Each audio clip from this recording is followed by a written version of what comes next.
예, 귀한 교회 초청해 주셔서 감사드리고요. 또 찬양할 때 보니까 찬양도 뜨겁고 여러분들의 반응도 상당히 뜨겁네요.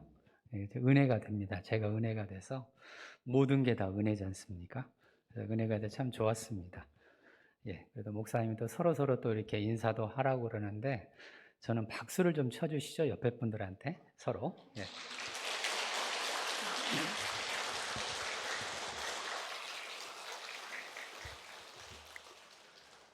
하나님한테도 박수 한번 쳐드리고 하나님 감사합니다. 박수 한번 쳐드리고. 그래서 교회에서 주일날 이렇게 1시간 반씩 강의를 해달라고 요청받은 건 처음입니다. 네.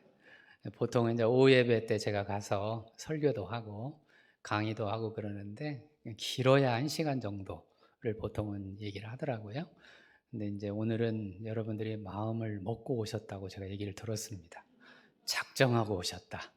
그렇게 얘기를 들어서 저도 작정하고 강의를 하겠습니다.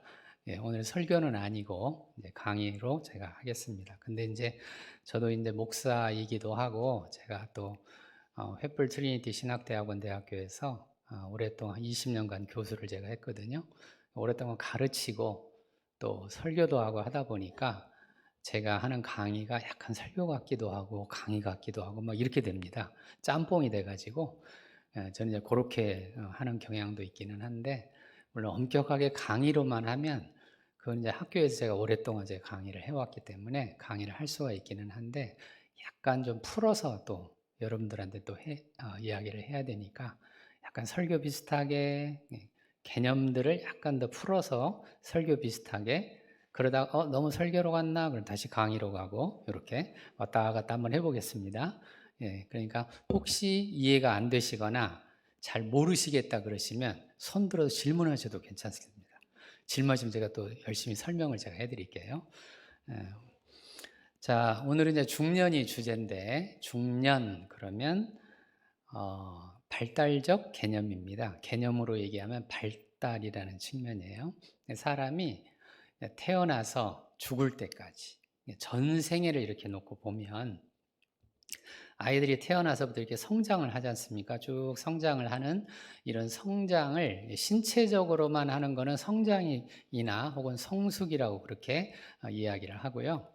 전체적으로는 발달이라고 얘기를 합니다. 발달이라고 얘기하면 많은 것들이 포함되어 있죠. 그 속에 포함되어 있어서 몸의 성장도 있지만 마음의 성장도 있고 또 사회적 성장도 있잖아요. 사회적으로도 우리가 나가서 직업 생활도 해야 되고 사람들과 관계도 하고 여러 가지 할 것들이 많이 있지 않습니까? 그러니까 사회적인 성장, 이제 교회에 오면 영적인 성장이 또 필요하잖아요. 영적인 성장도 있어야 되고 그러니까 성장을 이야기할 때 여러 가지 각도로 우리가 이야기를 할 수가 있습니다. 몸에서 오는 변화도 있고 마음에서 오는 변화도 있고 사회에서 오는 변화도 있고 그 다음에 우리가 하나님과의 관계에서 영적인 변화도 있고 여러 가지 종류의 변화들이 있잖아요. 그런 거를 다 우리가 합쳐서 발달이라고 이야기를 하면 될 것 같습니다. 근데 일반적으로 이제 발달 심리학을 이야기하는 그 발달 쪽에서는 영적인 거는 얘기를 안 해요. 안 하고 어디까지만 얘기를 하냐면 몸의 변화, 마음의 변화, 사회적인 변화 여기까지만 얘기를 합니다. 근데 한계가 있죠. 그러니 거기까지만 얘기하니까 당연히 일반 지식들, 사회적인 지식들, 발달에 관한 지식들은 한계가 있을 수밖에 없습니다. 그러니까 우리는 사람은 영적인 존재이기 때문에 영적 발달이 또 필요하잖아요. 영적 발달까지 합쳐서 우리가 발달을 그렇게 크게 우리가 생각해 볼 필요가 있습니다. 그래서 아무튼 태어나서부터 언제까지? 죽을 때까지. 사람은 어떻게 되냐면 꾸준히 발달을 합니다. 발달을 하는데 몸의 발달은 언젠가 멈추죠. 언젠가 멈춥니다. 거기에도 중요한 생명의 원리가 들어있어요. 왜 몸의 발달이 멈췄을까? 왜 그랬어요? 저도 많이 생각을 해봤거든요. 왜 우리가 꾸준히 몸이 발달을 해서 죽을 때까지 몸이 계속 이게 커지면 얼마나 좋을까? 이런 생각도 제가 해봤어요. 근데 좀 이상한 생각이죠. 제가 사람을 생각하다 보니까 이상한 생각을 많이 합니다. 그러니까 우리가 꾸준히 해서 계속 성장하는 게 키가 계속 크고 이렇게 성장을 계속 하면 키에 대한 열등감이 없을 거 아니겠어요? 키에 대한 열등감 있는 사람도 꽤 많이 있을 텐데 저처럼 키가 작은 사람들 키에 대한 열등감이 좀 있을 수가 있잖아요.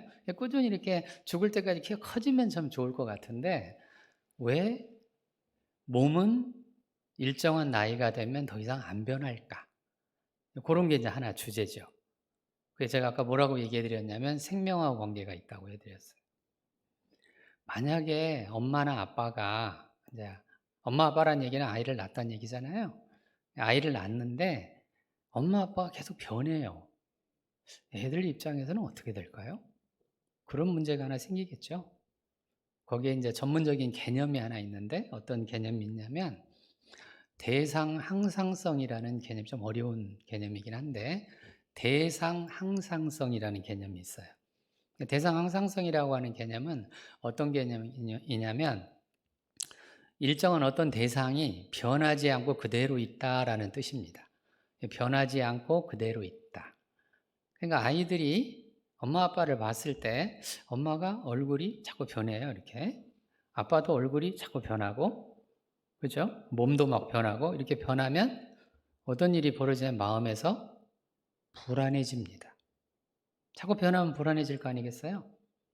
만약에 여러분들이 대형교회를 오셨는데 들어오는 입구가 이렇게 일정하잖아요. 여기 앞 문이 있고 저 뒤에도 문이 있는 거 봤죠? 예, 뒤에도 있고 여기도 있고 이렇게 2층에도 이렇게 문이 이렇게 있잖아요. 근데 올 때마다 문이 위치가 달라요. 여기 있다가 다음 주에 왔더니 이쪽에 있다가 다음 주에 천장에 붙어 있다가 이러면 여러분들 마음이 어떠시겠어요? 괜찮으시겠어요? 안 괜찮죠? 이게 물리적인 거긴 한데 일정하게 있어야 사람이 마음이 편합니다. 일정하게 있어야. 담임 목사님이 오셨는데 여러분들 오셨는데 얼굴이 자꾸 변해요. 일주일마다. 어떠실 것 같으세요? 안 괜찮으시겠죠? 아이들 입장에서는 보면 엄마 아빠 얼굴이 일정하게 있어야 아이들의 마음이 불안이 줄어듭니다. 그게 아까 얘기했던 대상 항상성하고 관계에 있어요. 그래서 대상 항상성은 언제까지 생기냐면 3살까지 생깁니다. 만 3살까지. 적어도 3살이 될 때까지는 아이들이 엄마 아빠하고 대상 항상성 일정하게 있어야 되는 거예요. 일정하게. 근데 실제로는 안 그런 집도 많죠. 엄마 아빠가 싸우는 집도 있고 싸워가지고 막 헤어지는 사람도 있고 싸워가지고 집 나간 사람도 있고 막 싸워가지고 얼굴이 막 울그락불그락해지면 또 달라지잖아요. 그런 집도 있고 뭐 다 집집마다 다르잖아요. 이렇게. 근데 분명한 거는 일정하게 변하지 않고 있어야 됩니다. 그래야만 사람 마음속에 뭐가 생기냐면 편안한 마음이 생기고 그것을 조금 더 가면 이게 믿음하고 연결이 돼요. 영적인 면에서 얘기를 하면 믿음하고 연결이 됩니다. 왜? 일정하게 안 변하고 있어야 하나님 우리가 생각하면 변치 않는 하나님이시잖아요. 하나님은 한 번 약속을 하시면 그 약속은 변함이 없으신 분이시잖아요. 그러니까 그 하나님의 약속을 우리가 믿을 수 있고 그 믿음이 결국 우리를 편안하게 만들어준다는 뜻이죠. 안 그러면 하나님의 약속이 계속 변하면 얼마나 불안하겠습니까? 얼마나 불안하겠어요. 우리 성경 말씀을 읽는데 로마서는 오늘 읽었는데 다음 주에 보니까 로마서가 다른 내용이 또 이렇게 적혀져 있어요. 큰일 났죠. 그러면 큰일 나잖아요. 대상 항상성입니다. 일정하게 뭐가 있어야 되는 거예요. 그래서 사람 몸은 일정한 나이가 되면 더 이상 변하지 않게 되어 있어요. 그게 뭐하고 관계 있냐면 그 다음 세대, 다음 세대하고 연결이 되어 있어서 그 다음 세대가 안정적으로 편안하게 믿음을 가지고 성장할 수 있도록 몸은 그렇게 변하지 않습니다. 그런데 마음은 그렇지 않아요. 우리의 마음과 영혼 그러면 영혼이잖아요. 영과 혼이잖아요. 영이면 이제 이게 우리가 흔히 말하는 영어로 얘기하면 스피릿이잖아요. 스피릿, 영 그러면 스피릿이죠. 혼 그러면 마음입니다. 영 그러면 이제 영적인 거고 혼 그러면 마음이죠. 영혼 그러면 영적인 것과 마음이 합쳐져 있는 그런 개념이에요. 영혼이잖아요. 그래서 일반 심리학에서는 영혼이란 말을 안 써요. 왜? 영이 없으니까. 그 사람들은 영을 안 믿잖아요. 안 씁니다. 그냥 마음이라고만 하죠. 그 마음을 심리라고 하잖아요. 심리. 그래서 심리학입니다. 영혼학이 아니잖아요. 심리학이죠. 그렇게 돼 있어요. 그러니까 마음만 얘기를 하는 거죠. 영은 얘기를 안 하고. 근데 우리는 영혼이니까 영혼을 한꺼번에 얘기를 해야 되죠. 아까 제가 대상항상선 얘기할 때도 제가 이게 변하지 않고 생명이고 이게 안정적이고 편안하고 불안하지 않고 그러면서 믿음하고 연결되어 있다고 얘기했잖아요. 이런 내용은 일반 심리학 교과서에는 안 나옵니다. 당연히 안 나오죠. 왜? 영적인 것이 없으니까. 근데 저는 이제 심리학도 제가 했고 그 다음에 제가 또 목사이기도 하다 보니 신학도 하잖아요. 신학도 했잖아요. 양쪽을 다 하니까 이게 한꺼번에 제 눈에는 같이 보입니다. 이런 것들이 같이 보이게 되는 거죠. 그러니까 이제 몸은 이게 변화가 멈추는데 마음은 계속 변하는 거예요. 영혼은 계속 변합니다. 언제까지 변하냐면 죽을 때까지. 언제까지 변한다고요? 죽을 때까지. 죽을 때까지 계속 변해야 되는 거예요. 그 변하는 거를 이제 우리가 보통 심리적 개념으로 얘기를 하면 뭐하고 연결되어 있냐면 유연성이라고 하는 겁니다. 유연성. 사람은 나이가 들면 들수록 뭐가 되어야 되면 유연해지는 거예요. 유연해져요. 근데 우리나라는 조금 다르죠. 나이가 드신 분들이 유연하신 분들이 많나요? 어떠신가요? 우리 중년이신데 좀 유연하시나요? 그렇죠? 근데 우리나라 말에 꼰대란 말이 있잖아요. 꼰대. 꼰대는 뭐예요? 자기 생각만 얘기를 해요. 내 생각만 얘기하고 절대 안 변합니다. 유연성과 반대되는 걸 경직성이라고 부르는데 경직성은 모든 생명체가 죽어가는 현상입니다. 그러니까 사람이 나이가 들어서 경직됐다라는 말의 뜻은 이미 많이 죽었다는 뜻이에요. 정말 제가 심하게 얘기해 드렸나요? 그런 건 아니죠? 충격 받으시라고 제가 얘기하는 거예요. 충격 받으셔야 됩니다. 사람이 믿음이 있다는 말의 뜻, 하나님과 교제를 깊이 한다는 말의 뜻, 하나님과 관계하는 횟수가 늘어나면 늘어날수록 뭐가 늘어나야 돼요? 유연성이 늘어나고 뭐가 줄어들어야 돼요? 경직성이 줄어들어야 됩니다. 예수님께서 이 땅에 오셔서 이제 유대인들에게 새로운 천국의 비밀을 얘기하십니다. 그런데 이걸 도대체 못 받는 사람들이 있잖아요. 예수님께서 제자들하고 밥을 먹는데 꼭 가서 따집니다. 뭐라고 따져요? 왜 손 안 씻었냐? 왜 죄인들하고 밥을 같이 먹냐? 이걸 자꾸 따지잖아요. 누가 그랬어요? 바리새인들이 따지잖아요. 그 바리새인들이 어떤 사람들이냐면 대단한 사람들입니다. 바리새인들은 어마어마한 사람들이에요. 왜? 율법과 관련돼서는 어마어마한 사람들입니다. 구약에 나오는 율법을 사람들이 지켜야 할 생활 수칙으로 만들어 놓은 것 중에 하나가 253가지가 있는 걸 다 지키는 사람들입니다.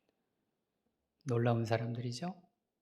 우린 10계명도 지키기 어려운데 10가지도 지키기 어려운데. 근데 그 바리새인들이 천국에 대한 예수님의 말씀을 도대체가 받지를 못해요. 왜요?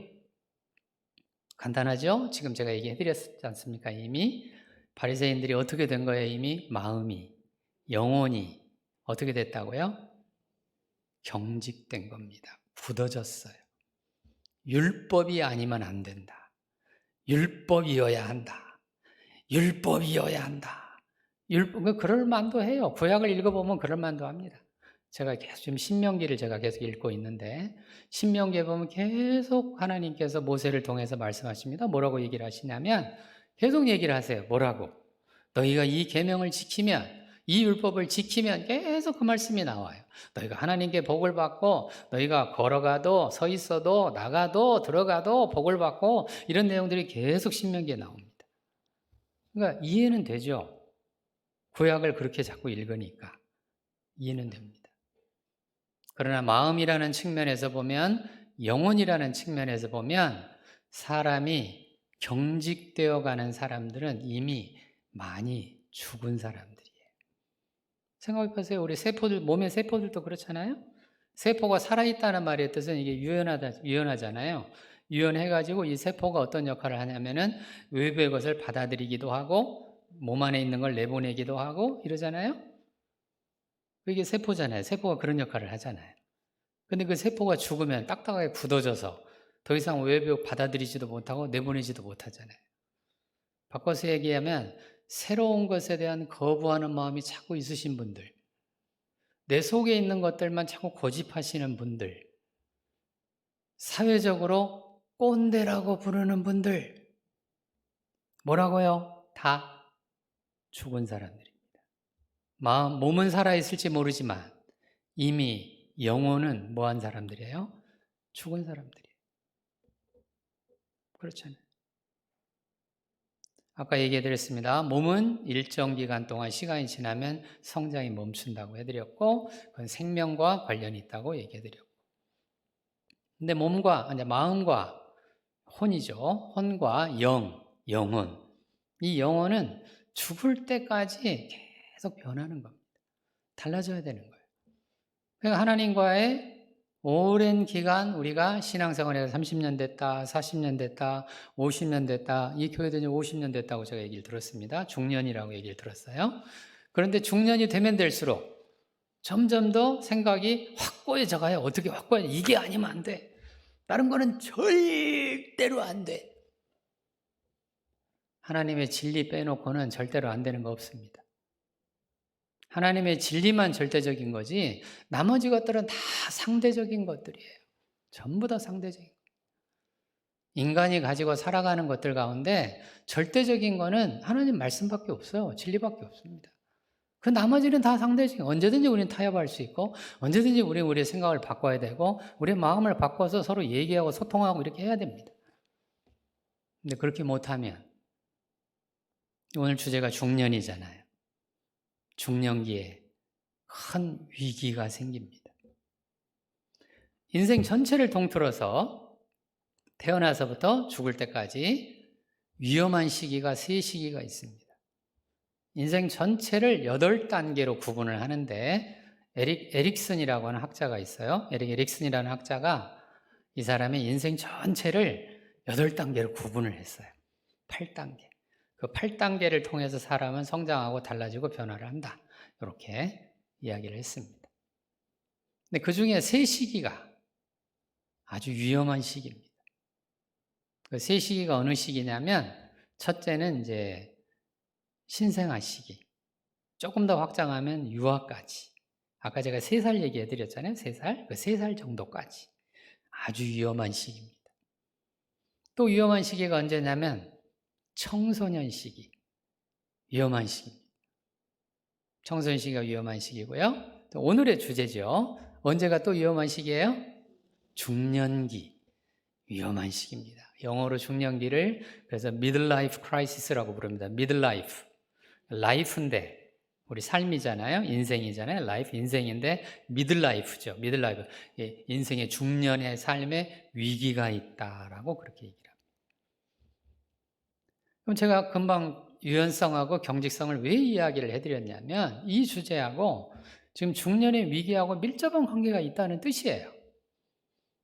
그러니까 내가 살면서 꾸준히 내 삶을 변화시키고 달라지게 하고 또 달라지게 하고 또 변화하고 이렇게 하지 않는 사람들은 중년기 때 뭐를 맞이한다고요? 위기를 맞이합니다. 위기가 생겨요. 중년기 위기는 여러 가지 각도로 옵니다. 여러 가지 각도로 오는데 첫째는 이제 남자들 입장에서 보면 남성들 입장에서 그 위기가 뭐하고 관계되냐면 직업하고 관계 있어요. 직장하고 관계가 있습니다. 직업이나 직장. 왜? 중년기라고 하는 게 어떤 시기냐면 많은 남성들이 은퇴하는 시기잖아요. 원래는 남성만 은퇴하는 건 아니죠. 요즘 여자분들도 많이 일을 하시니까 여자분들도 은퇴하시잖아요. 요즘에는 이제 남자만 일하는 시대는 아니니까. 그런데도 불구하고 이제 중년기까지 일하는 사람들 많은 사람들이 남자들이니까 남자라고 그냥 통칭해서 제가 얘기를 해드립니다. 근데 일이 끝나요. 그렇죠? 내가 이제 그동안에 직장이 있었습니다. 회사원으로 뭐 공무원으로 뭐 등등등 해가지고 이렇게 살다가 끝났어요. 저한테 상담을 받으러 오신 분이 어떤 분이냐면 아내가 상담을 받으러 왔는데 남편이 고위공직자를 하다가 은퇴를 하셨어요. 은퇴를 하셨는데 어떤 일이 벌어졌냐면 집에서 친구가 없으세요, 이분이. 뭐가 없다고요? 친구가 없어요. 고위공직자를 할 때는 사람들이 많았겠죠? 그렇잖아요? 서로 이해관계 있는 사람도 있고, 이권 있는 사람도 있고, 뭐, 등등 여러 가지 각도로 뭐, 사람들이 많았겠죠? 이 사람들이 있다고 생각을 했어요. 은퇴를 정작 하고 나니까 사람들이 아무도 안 찾아와요. 근데 이분이 정작 친구가 없으니까, 뭐, 친구들하고 가서 뭐, 이렇게 식사를 하거나, 또 어디 좀 놀러를 가거나, 이런 사람이 없는 거예요. 이제 은퇴하고 나니까. 이분이 집에만 이제 있어가지고 뭐를 하시냐면 자꾸 술만 드시는 거예요. 마음은 힘들고, 땡기는 건 술이고, 그때 새술이 땡겼으면 얼마나 좋을까요? 그렇죠? 새술이 땡겨야 되는데 새술은 안 땡기고 그냥 술이 땡기는 거예요. 마음이 힘든 사람들이 그래서 술로 자기 마음을 달래려고 하는 사람들이 많습니다. 남자만 그런 거 아니에요. 여자들도 똑같습니다. 제가 또 다른 상담했던 또 다른 여자분은 이분은 자꾸 집에 가면 소주를 드시는 거예요. 홀짝홀짝. 그게 왜 그런가 하고 봤더니 우울증이 있으신 거예요. 꼭 해가 질 무렵쯤 되면은 꼭 술 생각이 나요. 해가 이렇게 지고 어두워지려고 하면 술 생각이 나 자꾸 술을 홀짝홀짝 마시는 거예요. 그렇게 술 마시고 이 마음이 힘드니까 생각이나 이런 것들을 제대로 할 수가 없잖아요. 조금만 스트레스를 받으면 이 소리를 지르기 시작하는 거예요. 술 마시고 소리 지르고 술 마시고 소리 지르고 아내한테 막 뭐라고 하고 눈 부라리고 그렇죠? 이걸 보다 못한 아내가 저한테 상담을 받으러 온 겁니다. 이거 어찌해야 되냐 이거. 저한테 상담 받으러 와서 얘기를 했는데 뭐 저라고 뭐 뾰족한 방법이 있겠습니까? 없잖아요.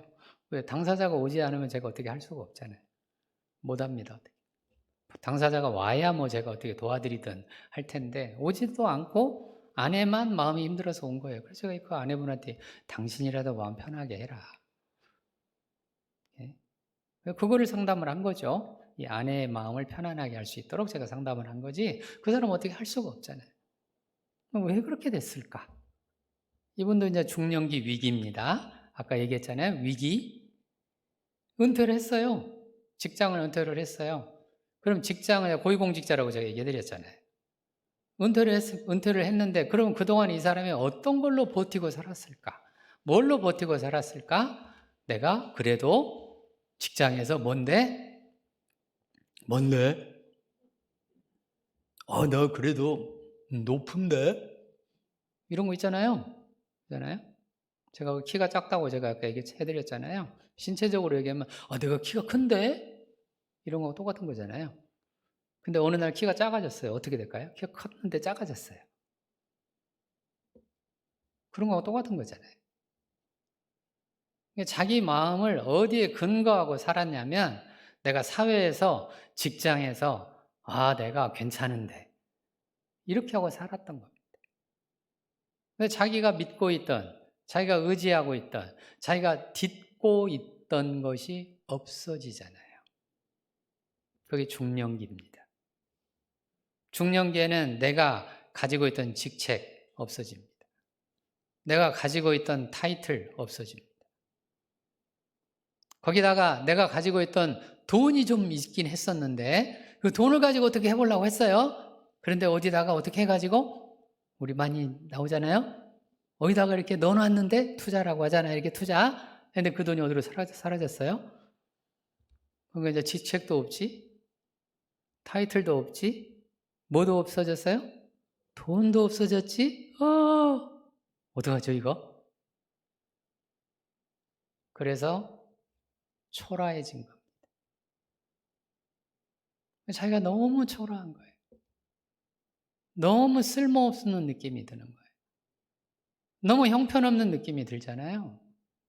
아니 도대체 이 사람은 도대체 어떻게 살았길래 인생을 그렇게 오래 살아놓고 중년기면 보통 나이로 얘기하면 40에서 60까지를 중년기라고 얘기합니다. 40에서 60 중년기입니다. 60이 넘어가면 그때는 중년기를 넘어가는 거예요. 40에서 60까지를 중년기라고 얘기를 하는데 그 60까지가 대체로 내가 전문직을 가지고 있지 않는 한 다 직장이 없어지잖아요. 대체로. 뭐 어떤 사람들은 한 65세까지 하는 사람도 있고 어떤 사람은 70세까지 하는 사람도 있기는 하지만 그거는 이제 특별한 직종들이고 보통은 그렇지 않습니다. 40에서 60 사이에 전부 다 거의 다 은퇴를 합니다. 그러니까 내가 서 있던 내 마음의 근거죠. 내 영혼의 근거. 그 근거를 어디에 두고 살았냐면 이 사회의 성공, 이 사회에서 높은 자리, 이 사회에서 권력, 이 사회에서 가진 것 이런 데다가 내 마음을, 내 영혼을 거기다가 딱 걸어놨잖아요. 그런 걸로 내가 자부심을 느끼고 살았습니다. 아, 그래도 내가 누군데 이렇게 하고 살았습니다. 근데 중년기 때는 그게 없어지잖아요. 그죠? 중년기의 시기는 없어지는 시기입니다. 잊지 마시기 바랍니다. 중년기의 시기는 뭐 하는 시기라고요? 없어지는 시기예요. 생기는 게 아니에요. 청소년기는 생겨서 문제가 됩니다. 아까 청소년기도 제가 위기라고 얘기해드렸잖아요. 청소년기는 뭐에서 문제가 된다고요? 생겨서. 뭐가 자꾸 생기니까 위기가 찾아와요. 그 생기는 것 중에 대표적인 것이 성호르몬입니다. 뭐 없던 성호르몬이 막 생기잖아요. 생기니까 이제 막 남자 같은 막 여자들한테 민감해지고 여자애들은 막 남자한테 민감해지고 막 이렇게 되는 거예요. 성호르몬 때문에. 위기죠. 위기라고요. 근데 중년기가 되면 있던 것이 어떻게 된다고요? 없어져요. 지금은 직장 얘기해드렸고 타이틀도 얘기해드렸고 돈도 제가 얘기해드렸고 이제 몸으로 가봅시다. 이제 몸으로 가보면 아까 몸은 일정 기간 성장하다가 안 변한다고 얘기했잖아요. 그런데 이게 중년기에 오면 몸에서도 변화가 일어나요. 어떤 변화가 일어나냐면 남자들은 좀 더 여성적이 됩니다. 여자들은 좀 더 어떻게 돼요? 남성적이 돼요. 여자는 좀 남성적이 되고 남자는 여성적이 돼요. 그래서 남자분들 중에 드라마 보고 우시는 분들이 계세요. 그렇게 드라마 보면서 울어요. 그 아내들이 볼 때는 꼴불견인 거예요, 이제. 아니, 저 인간이 왜 저러는 거야? 평상시에는 그렇게 보라고 해도 안 보던 드라마를. 중년이 되니까 그렇게 드라마 보면서 자꾸 울어요. 왜? 여성적이 돼가잖아요. 남성 호르몬이 줄어들거든요.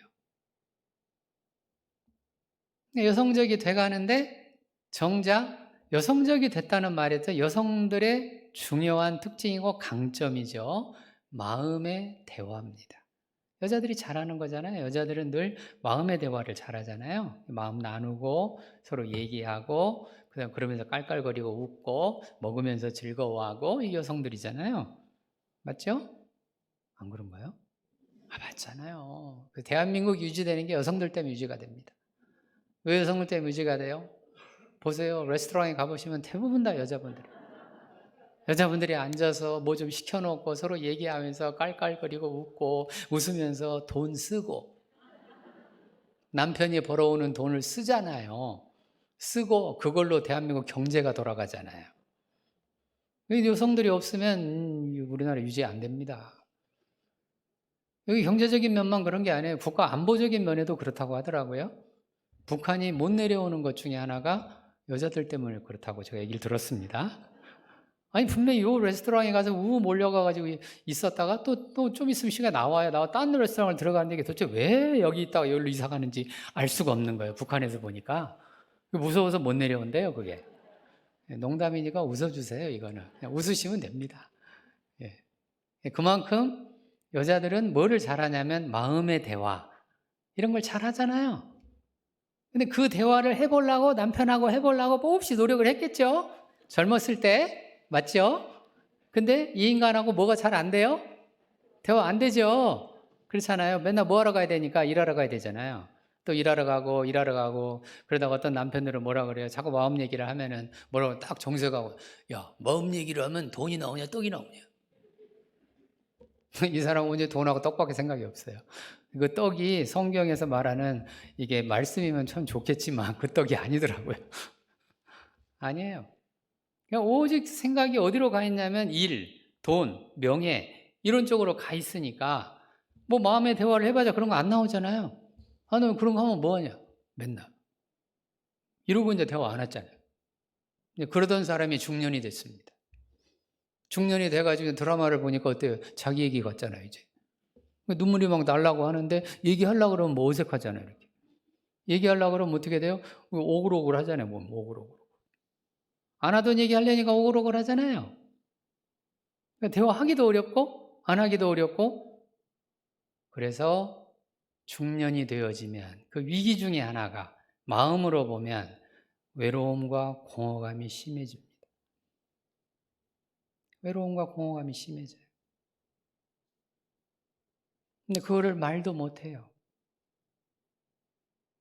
제가 쓴 책이 있습니다. 남자의 후반전이라는 책을 제가 남성들을 위해서 썼습니다. 이 책을 쓰게 된 동기 중에 하나가 저는 이제 전문적으로 제가 상담 전문인들을 제가 주로 이제 지도하고 가르치고 육성하고 하는 그런 일들을 주로 제가 많이 하고 있고 지금도 제가 하고 있습니다. 하고 있긴 한데 제가 이제 가끔씩 이게 대중 강의를 하잖아요. 대중 강의 하다 보니까 어떤 분이 저한테 찾아왔어요. 교수님 강의를 듣다 보니까 교수님 내용을 좀 글로 쓰면 일반인들을 위해서 글로 쓰면 도움이 될 것 같습니다. 그렇게 얘기를 하는 거예요. 그래서 제가 이제 책을 썼죠. 처음으로 쓴 책이 가짜 감정이라는 책을 제가 썼습니다. 일반인을 위한 책입니다. 전문인을 위한 책은 제가 많이 썼어요. 많이 써서 전문 서적이 많이 있습니다. 많이 있는데, 근데 일반인을 위한 책을 이제 그분이 쓰자고 해서 알고 봤더니 이분이 책을 디자인하시는 분이더라고요. 그런 또 직업을 가진 분들이 계시더라고요. 전문적으로 그 디자인하시는 분들이 계세요. 와가지고 교수님 얘기를 강의로 책으로 써서 일반인들에게 알려드리고 싶다. 그래서 이제 그분하고 해서 작업을 했어요. 제가 가짜 감정 작업을 하나 해가지고 지금도 가짜 감정 책이 팔리고 있습니다.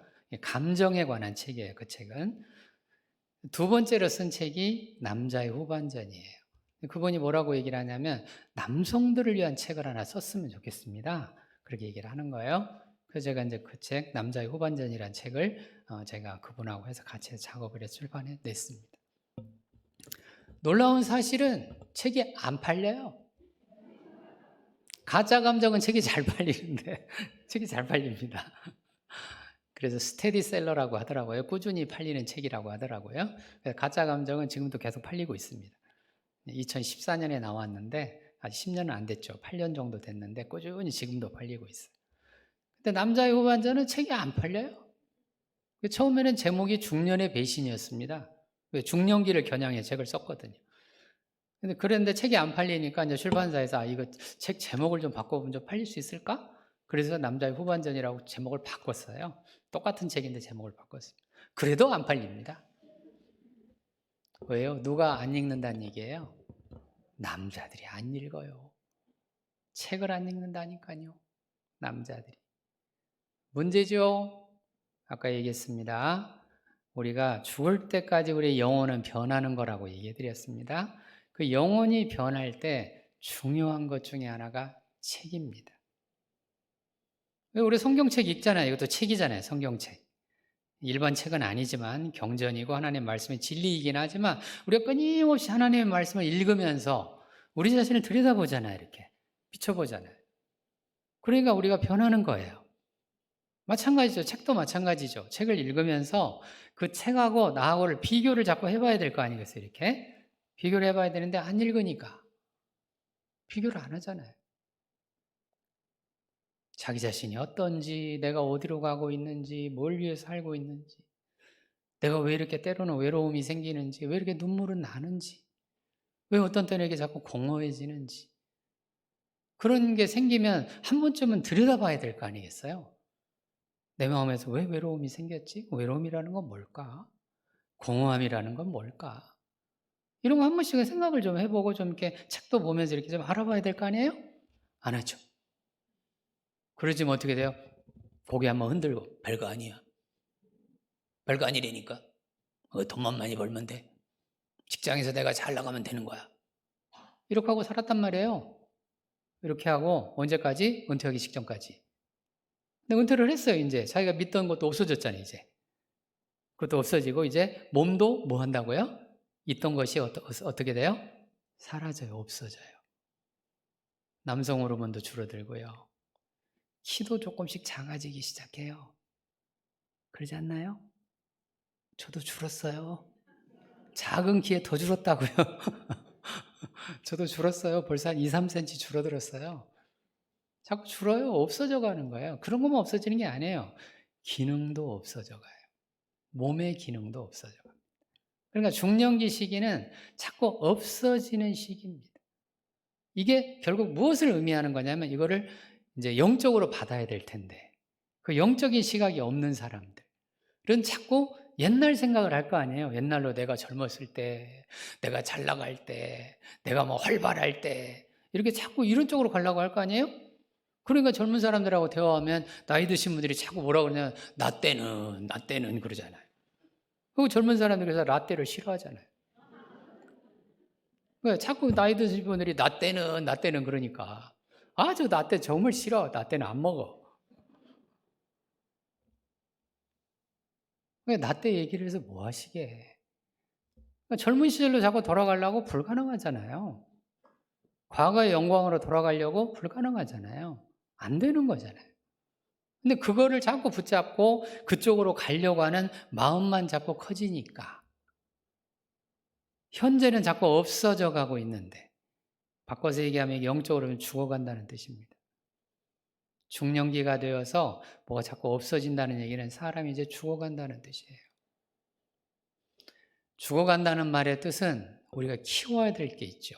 뭘 키워야 되냐면 수용력을 키워야 됩니다. 받아들이는 거를 키워야 되잖아요. 나이가 들어서 꼰대 소리를 안 들으려면 뭐를 키워야 된다고요? 수용력을 키우셔야 돼요. 이제 내가 죽어가는구나. 죽어간다고 하면 결국 죽음이라는 입장에서 전 인생을 쫙 한번 되돌아봐야 될 거 아니겠어요? 그죠? 그게 너무나 필요한 거잖아요. 이제 죽음이 얼마 안 남았는데 남자들이 군대 가면 상병쯤 되면 장교들 빼고 상병쯤 되면 국방부 시계 생각을 자꾸 합니다. 여전히 돌아가지? 국방부 시계. 그래서 언제 내가 나갈 수 있을까? 그 생각하는 거하고 똑같습니다. 상병이 됐다는 얘기가 군대에 간 그 병사들 입장에서 보면 그게 중년기라는 뜻이에요. 중년기예요. 중년기에는 이제 죽음이 스물스물 생각이 납니다. 내가 산 세월과 살 날, 산 세월하고 살 날하고 비교를 자꾸 하게 됩니다. 내가 얼마를 더 살 수 있을까? 얼마를 더 살 수 있을까? 이 생각이 나요? 안 날 수가 없죠? 그렇잖아요. 안 날 수가 없지 않습니까? 근데 지금 삶이 그렇게 그 방향을 향해서 가고 있는데 여전히 나 때는 광년에는 내가 잘 나가던 시절이 있었는데 언제까지 그 얘기를 할 거냐고. 그럼 괴리가 점점 더 커지잖아요. 이렇게. 그 괴리가 커지는 만큼 외로워지고 그 괴리가 커지는 만큼 공허해지고 그 괴리가 커지는 만큼 후회하는 마음이 자꾸 늘어나잖아요. 왜? 이렇게 안 됐으려면 그때 내가 그랬으면 안 되는데 그때 내가 이렇게 할걸 저렇게 할걸 자꾸 껄껄껄 하게 되잖아요. 이럴걸 저럴걸 불쌍한 인생이 된 거죠. 그렇잖아요? 중년기 위기입니다. 없어져가는 지금 이 시기에 뭐를 키워야 된다고요? 수용력을 키워야 돼요. 받아들이는 힘이 커져야 되는데 여전히 그걸 안 받아들이고 과거 생각만 하고 있고 젊었을 때 잘 나가던 시절, 내가 활발하던 시절, 왕성하던 시절 여자분들 같으면 내가 이뻤을 때 몸매 좋을 때 언제까지 그럴 거냐고요. 근데 세상은 언제나 그렇게 갑니다. 그래서 모든 드라마의 주인공들은 이제 누가 되는 거예요? 젊은 사람들. 늙은 사람들은 주인공이 못 되잖아요. 다 젊은 사람들이 예쁜 애들이 나와가지고 그 다음에 막 청년들이 나와서 막 드라마에 영화에 막 그럼 그거 보면서 나도 저런 때가 있었는데 그럼 뭐 하시게? 세상은 언제나 그래요. 그걸 우리가 주인공이라고 부르죠. 이제 내가 중년이 됐다는 말의 뜻은 주인공이 될 수가 없다는 뜻이에요. 가능하지 않습니다. 이제 내가 주변인으로 밀려나는 거예요, 점점점. 주인공이었다 하더라도 이제는 주변인으로 점점 밀려나는 그 시기가 중년기 시기입니다. 그 첫 번째 사건이 직장을 그만두는 거예요. 그렇죠? 또 우리 몸으로 얘기해도 내 몸이 옛날 같지 않은 거예요. 사회적으로 보더라도 나를 그렇게 믿고 따르고 나를 좋아하던 사람들이 점점 나를 외면해 가기 시작하는 거예요. 그렇죠? 그럴 때 여전히 내가 잘 나가던 시절에 그것만 딱 세워놓고 그거를 자꾸 대비해서 그쪽으로 가려고 하시는 분들, 위기가 점점 더 커지죠. 당연히 위기가 점점 더 커집니다.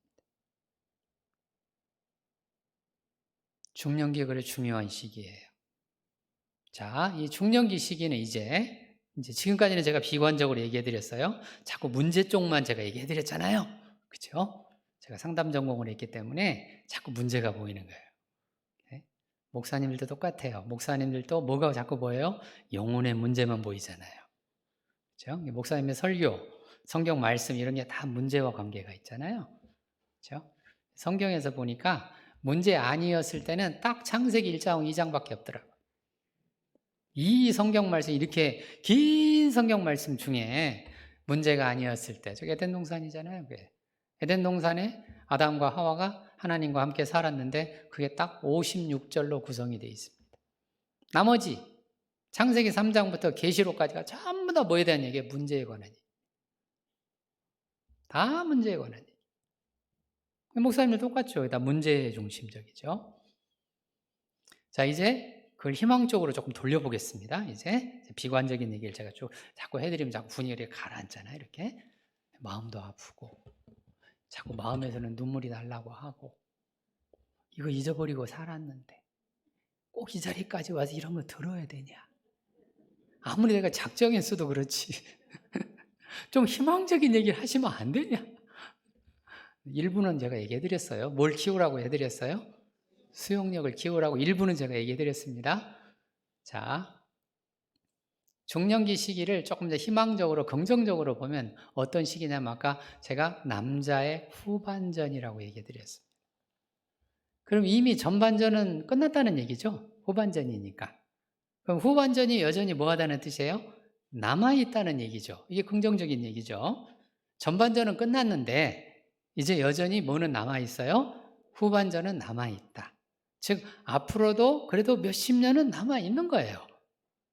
그래서 중년기를 제가 뭐라고 부르냐면 마지막 기회라고 부릅니다. 위기인 거는 맞습니다. 분명히 위기이고 분명히 힘들어지고 어려워지고 하는 거는 분명히 맞지만 이제 마지막 기회다. 그 마지막 기회라고 하는 게 무엇을 의미해 주는 거냐면 그러면 내가 중년기를 어떻게 보내야 그래야 나에게 더 도움이 되면서 어떻게 보내야 내 삶이 성경적으로 가겠습니다. 저주의 삶이 아닌 축복의 삶으로 갈 것인가. 그게 중년기입니다. 흔히 사회적으로 그런 얘기 하잖아요. 위기가 온다고 자꾸 얘기하잖아요. 요즘에도 보면 우리나라 사회 자꾸 우리나라뿐만 아니라 전 세계적으로 위기가 온다고 자꾸 얘기하잖아요. 경제 위기 온다고 자꾸 얘기하잖아요. 경제 침체도 얘기하고 막 지금 그런 얘기 하잖아요. 막 인플레이션이 너무 높아가지고 지금 세계적으로 막 금리 막 높이 올리고 그러면서 앞으로 경기 침체 온다. 이 큰일 났다. 큰일 났어. 큰일 났다니까. 큰일이야. 지금 막 그러잖아요. 방송에서 막 떠들어대고 지금 그러고 있잖아요. 모든 위기는 뒤집으면 뭐예요? 기회입니다. 위기가 왔다는 얘기는 그걸 활용만 잘하면 나에게는 그게 큰 기회가 된다는 뜻입니다. 하나님 우리에게 해석 말씀을 하십니다. 뭐라고 얘기를 하냐면 우리 보고 회개하라고 얘기를 자꾸 하십니다. 그렇죠? 예수님이 공생애를 시작을 했어요. 이제 공생애를 시작할 때 예수님이 첫 번째 하신 설교입니다. 인류를 향한 첫 번째 설교죠. 예수님의 사역은 3대 사역이 있잖아요. 설교 사역이 있고 가르치는 사역이 있고 그다음 고쳐주시는 사역이 있었어요. 3대 사역입니다.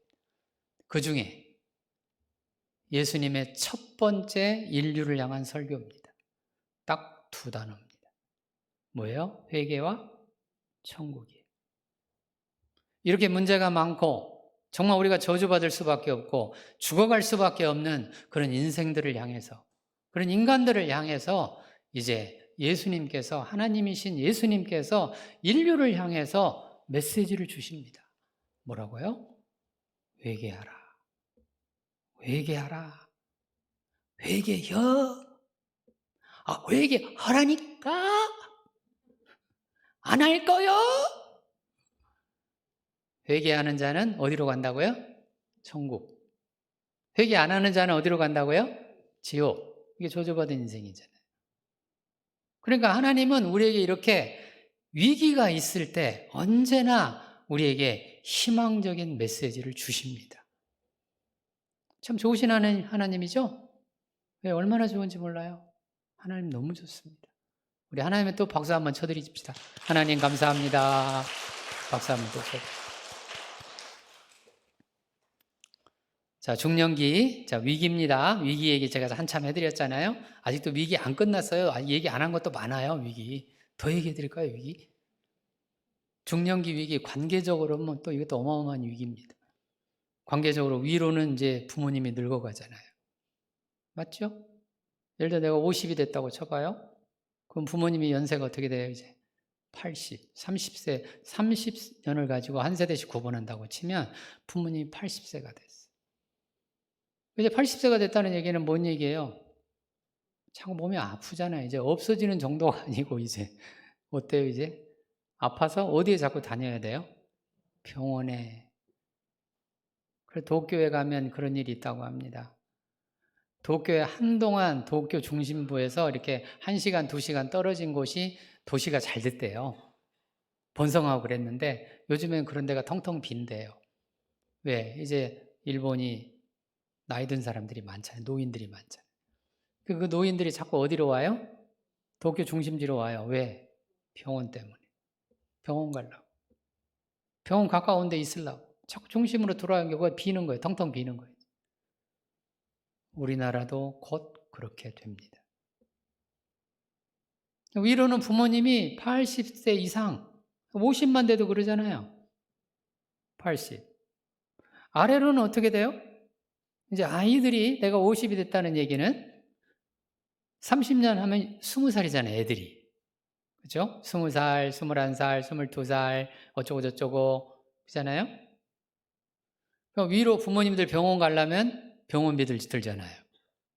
아래로 애들이 이제 청소년 시기, 곧 아직 청소년이에요. 청소년 시기가 몇 살까지는 만으로 23살, 2살, 이게 청소년들입니다. 우리나라 대학생들은 다 청소년들입니다. 심리적으로 보면 다 청소년들이에요. 정치적으로 보면 성인이지만 18세 성인이잖아요. 그럼 심리적으로 보면 다 청소년들입니다. 왜? 머리의 발달이 22, 3살에 끝납니다. 뇌 발달이 끝나요. 그때까지 뇌가 발달하는 거예요. 여자가 남자에 비해서 한 2년 정도 뇌 발달이 빠릅니다. 그래서 남자들이 철이 없는 거예요. 뇌 발달이 느리니까. 같은 또래 같으면 남자들이 좀 철이 없어요. 그 아이들이 이제 그렇게 컸잖아요, 이렇게. 그럼 그때가 또 어느 시기냐? 이때가 경제적으로 제일 돈이 많이 들어갈 시기예요. 왜? 대학생들이잖아요. 대학생이 돼서 또 어디 들어갈 돈이 많지. 위로 부모님 계시 또 이게 들어갈 돈이 많지. 그러니까 내가 중년기 때 모아놓은 돈이 없으면 어떻게 돼요? 아이고, 이거 어쩐다냐, 이거. 그렇죠. 관계적 측면이죠. 네? 위로. 아래로의 관계적 측면 위기입니다. 위기 또 얘기해 드렸네요. 희망적인 기회를 얘기한다고 하는 거 위기 쪽으로 또 갔잖아요, 제가. 다시 희망적으로 다시 오겠습니다. 그럼 이 중년기, 이렇게 위기인 중년기 시기를 우리가 어떻게 보내야만 우리에게 또 다른 기회로 이거를 잡아갈 수 있을까? 중요한 얘기죠. 그렇죠? 자, 아까 제가 뭐라고 얘기해 드렸냐면 예수님께서 이제 인류를 향한 첫 번째 설교라고 얘기해 드렸습니다. 회개, 천국. 회개라는 말의 뜻은 그냥 간단히 얘기하면 돌이킨다는 뜻이잖아요. 그러니까 중년기가 되면 뭐 하라는 뜻이에요? 돌이켜보라는 뜻이에요. 그러니까 중년기 때 돌이키는 사람들은 그나마 희망이 있다는 뜻입니다. 그런데 중년기가 됐음에도 불구하고 뭐 하지 않으시는 분들은, 돌이키지 않으시는 분들은 이제는 더 큰 문제들이 앞으로 다가온다는 뜻이에요. 더 큰 문제. 아까 제가 얘기해 드린 그 고위공직자 이 사람. 직장에서는 너무 잘 나갔잖아요. 고위공직자를 했으니까. 너무 많은 사람들이 자기 일 따라다니고 한 번만 만나달라고 그러고 얼마나 좋았겠어요, 기분이? 그렇죠? 자기가 아니면 안 되는 것 같았잖아요. 그런데 이제 은퇴를 딱 하고 나니까 없어요, 사람들이. 안 와요. 심지어는 밥 먹자고 자기가 해도 안 갑니다. 그러니까 이 사람이 이제는 집에 앉아서 갈 데도 없고, 뭐요? 할 것도 없고, 그렇다고 아내하고 사이가 좋냐? 그것도 아니잖아요. 아내하고 사이가 좋으면 그나마 괜찮은데. 그래서 중년기를 제가 또 부부관계에 대해서 뭐라고 얘기하냐면 희비의 쌍곡선이라고 제가 얘기합니다. 희비의 쌍곡선. 중년기 부부를 제가 그렇게 불러요. 희비의 쌍곡선. 왜? 아까 얘기해 드렸잖아요. 남자들은 이제 점점점 뭐 되어 간다고요? 여성화 된다고 했잖아요. 여자들은 점점 어떻게 돼 간다고요? 남성화. 그래서 여자들은 자꾸 나가려고 해요, 이제. 나 이제 나갈래. 나 집에 안 있을래. 나 집에서 내가 20년, 30년 동안이나 내가 집에서 소뚜껑 운전했거든? 나 이제 더 이상 하기 싫어. 나도 밖에 나갈 거야. 나도 자아라는 걸 실현해보고 싶어. 자아실현. 여자들 그러잖아요. 자아실현 해보고 싶다고 막 나오려고 하잖아요. 그러니까 여자는 나가려고 그러고 남자는 뭐야? 이제 지쳐서 집에 앉아 있는데. 그러잖아요. 하나는 들어오려고 그러고 하나는 나가려고 그러고. 희비의 쌍곡선이죠, 이게. 이게 맞으면 얼마나 좋을까요? 그러니까 아내는 자꾸 나가려고 그러고 남편은 집에서 드라마 보고 울면서 아무도 없으니까 술만 마시고 이렇게 되잖아요. 부부관계입니다, 이게. 위기잖아요, 이것도. 부부관계 위기. 뭐 하시라고요? 돌이키셔야 돼요. 회개하라. 천국이 가까이 왔느니라. 돌이키셔야 됩니다. 천국이 먼 데 있는 게 아닙니다. 천국을 제가 상담학적으로 어떻게 제가 해석을 하고 있냐면 마음의 평화라고 해석을 합니다. 천국은 언제나 우리 마음으로 이야기를 하면 내 마음에 평화가 있으면 그게 천국인 거예요. 여러분들 지금 여기서 이 강의를 들으시면서 마음이 편안하시다. 다 천국에 계신 분들이에요. 서로 얼굴 한번 보세요. 천국에 계십니까? 물어보시고 서로 한번 보세요. 천국에 계십니까? 서로 인사 한번 나누세요. 위층도 인사 한번 나누세요. 천국에 계시나요? 마음이 편안하시나요? 평안하신가요? 그리고 한번 박수 한번 쳐주시기 바랍니다. 마음 평안하세요. 무엇을 제가 얘기해드리고 있냐면 이제 내 마음을 어떻게 하면 편안하게 할 것인지를 신경 쓰라는 뜻입니다. 그거를 신경 쓰지 않으면 이게 마지막 기회인데 그거를 신경 쓰지 않으면 이제 내 삶이 중년에서 어디로 넘어가요? 이제 노년으로 넘어가잖아요. 노년으로 넘어가는데 아까처럼 얘기했잖아요. 내가 자꾸 과거에 내가 잘 나가던 시절, 과거에 내가 이런 것만 자꾸 생각하고 있으면 뭐가 된다고요? 아까 얘기했잖아요. 꼰대. 제가 분당에는 할렐루야 교회에서 오랫동안 제가 협동 목사로 있었습니다. 그것도 한 20여 년 정도 있다가 제가 거기서 이제 그만뒀는데 거기에서도 어떤 분들이 저한테 이제 목사님 오셔서 강의 좀 하나 해주세요. 그래서 갔어요. 갔더니 보니까 노인분들이 다 모이셨어요. 노년의 분들이에요. 연세가 70 이상 이런 분들이 모여. 주보를 제가 봐서 그분들이 자기들이 만든 주보가 있더라고요. 주보를 이렇게 봤는데 주보에 광고란에 이런 게 쓰여 있어요. 뭐라고 쓰여 있냐면 똑같은 얘기를 2번 하지 맙시다. 근데 그거를 보고 얼마나 은혜가 됐는지 몰라요. 아, 이분들이 제대로 지금 하시고 계시는 분들이구나, 이거. 무슨 말인지 이해되셨죠? 예, 나이 드시면 어떻게 하시는 경향이 있어요? 똑같은 얘기를 2번만 하는 게 아니죠. 2번도 하고, 3번도 하고, 여러 번 하고, 세상에 10번, 20번씩 합니다. 그러면서 자기가 뭐라고 말했는지 기억도 못 해요. 옆에 사람이 얼마나 괴로운지 그걸 몰라요, 잘. 이분들은 아시는 거예요. 그러니까 광고란에 그걸 썼더라고요, 광고란에. 똑같은 얘기 2번 하지 맙시다. 그리고 그 다음 줄에 뭐라고 써 있냐면, 주변 사람들이 싫어합니다. 아니, 그나저나 나이가 들어서 별로 좋지 않은데, 똑같은 얘기를 여러 번 하면, 누가 그걸 좋아하겠습니까? 안 좋아하죠. 왜 그렇게 됐을까요? 간단하죠? 지금 제가 얘기하고 있잖아요. 왜? 자기를 돌이키지 않기 때문에 그러는 겁니다. 사람의 성장, 사람의 발달, 교회에서 기독교적으로 얘기를 하면 이게 성화의 과정이죠. 모든 성화의 과정은 뭐하고 관계 있냐면 돌이키는 것과 관계 있어요. 돌이키지 않는 사람들은 성화되지 않는 사람들입니다. 돌이켜야 됩니다. 그래서 우리는 매일매일 돌이켜야 돼요. 우리가 기도한다는 말의 뜻이 하나님 앞에 우리가 기도하고 또 기도하고 또 기도하고 이게 무슨 뜻이냐면 나를 돌이킨다는 뜻이에요. 그게. 왜 하나님이 눈에 안 보이겠습니까?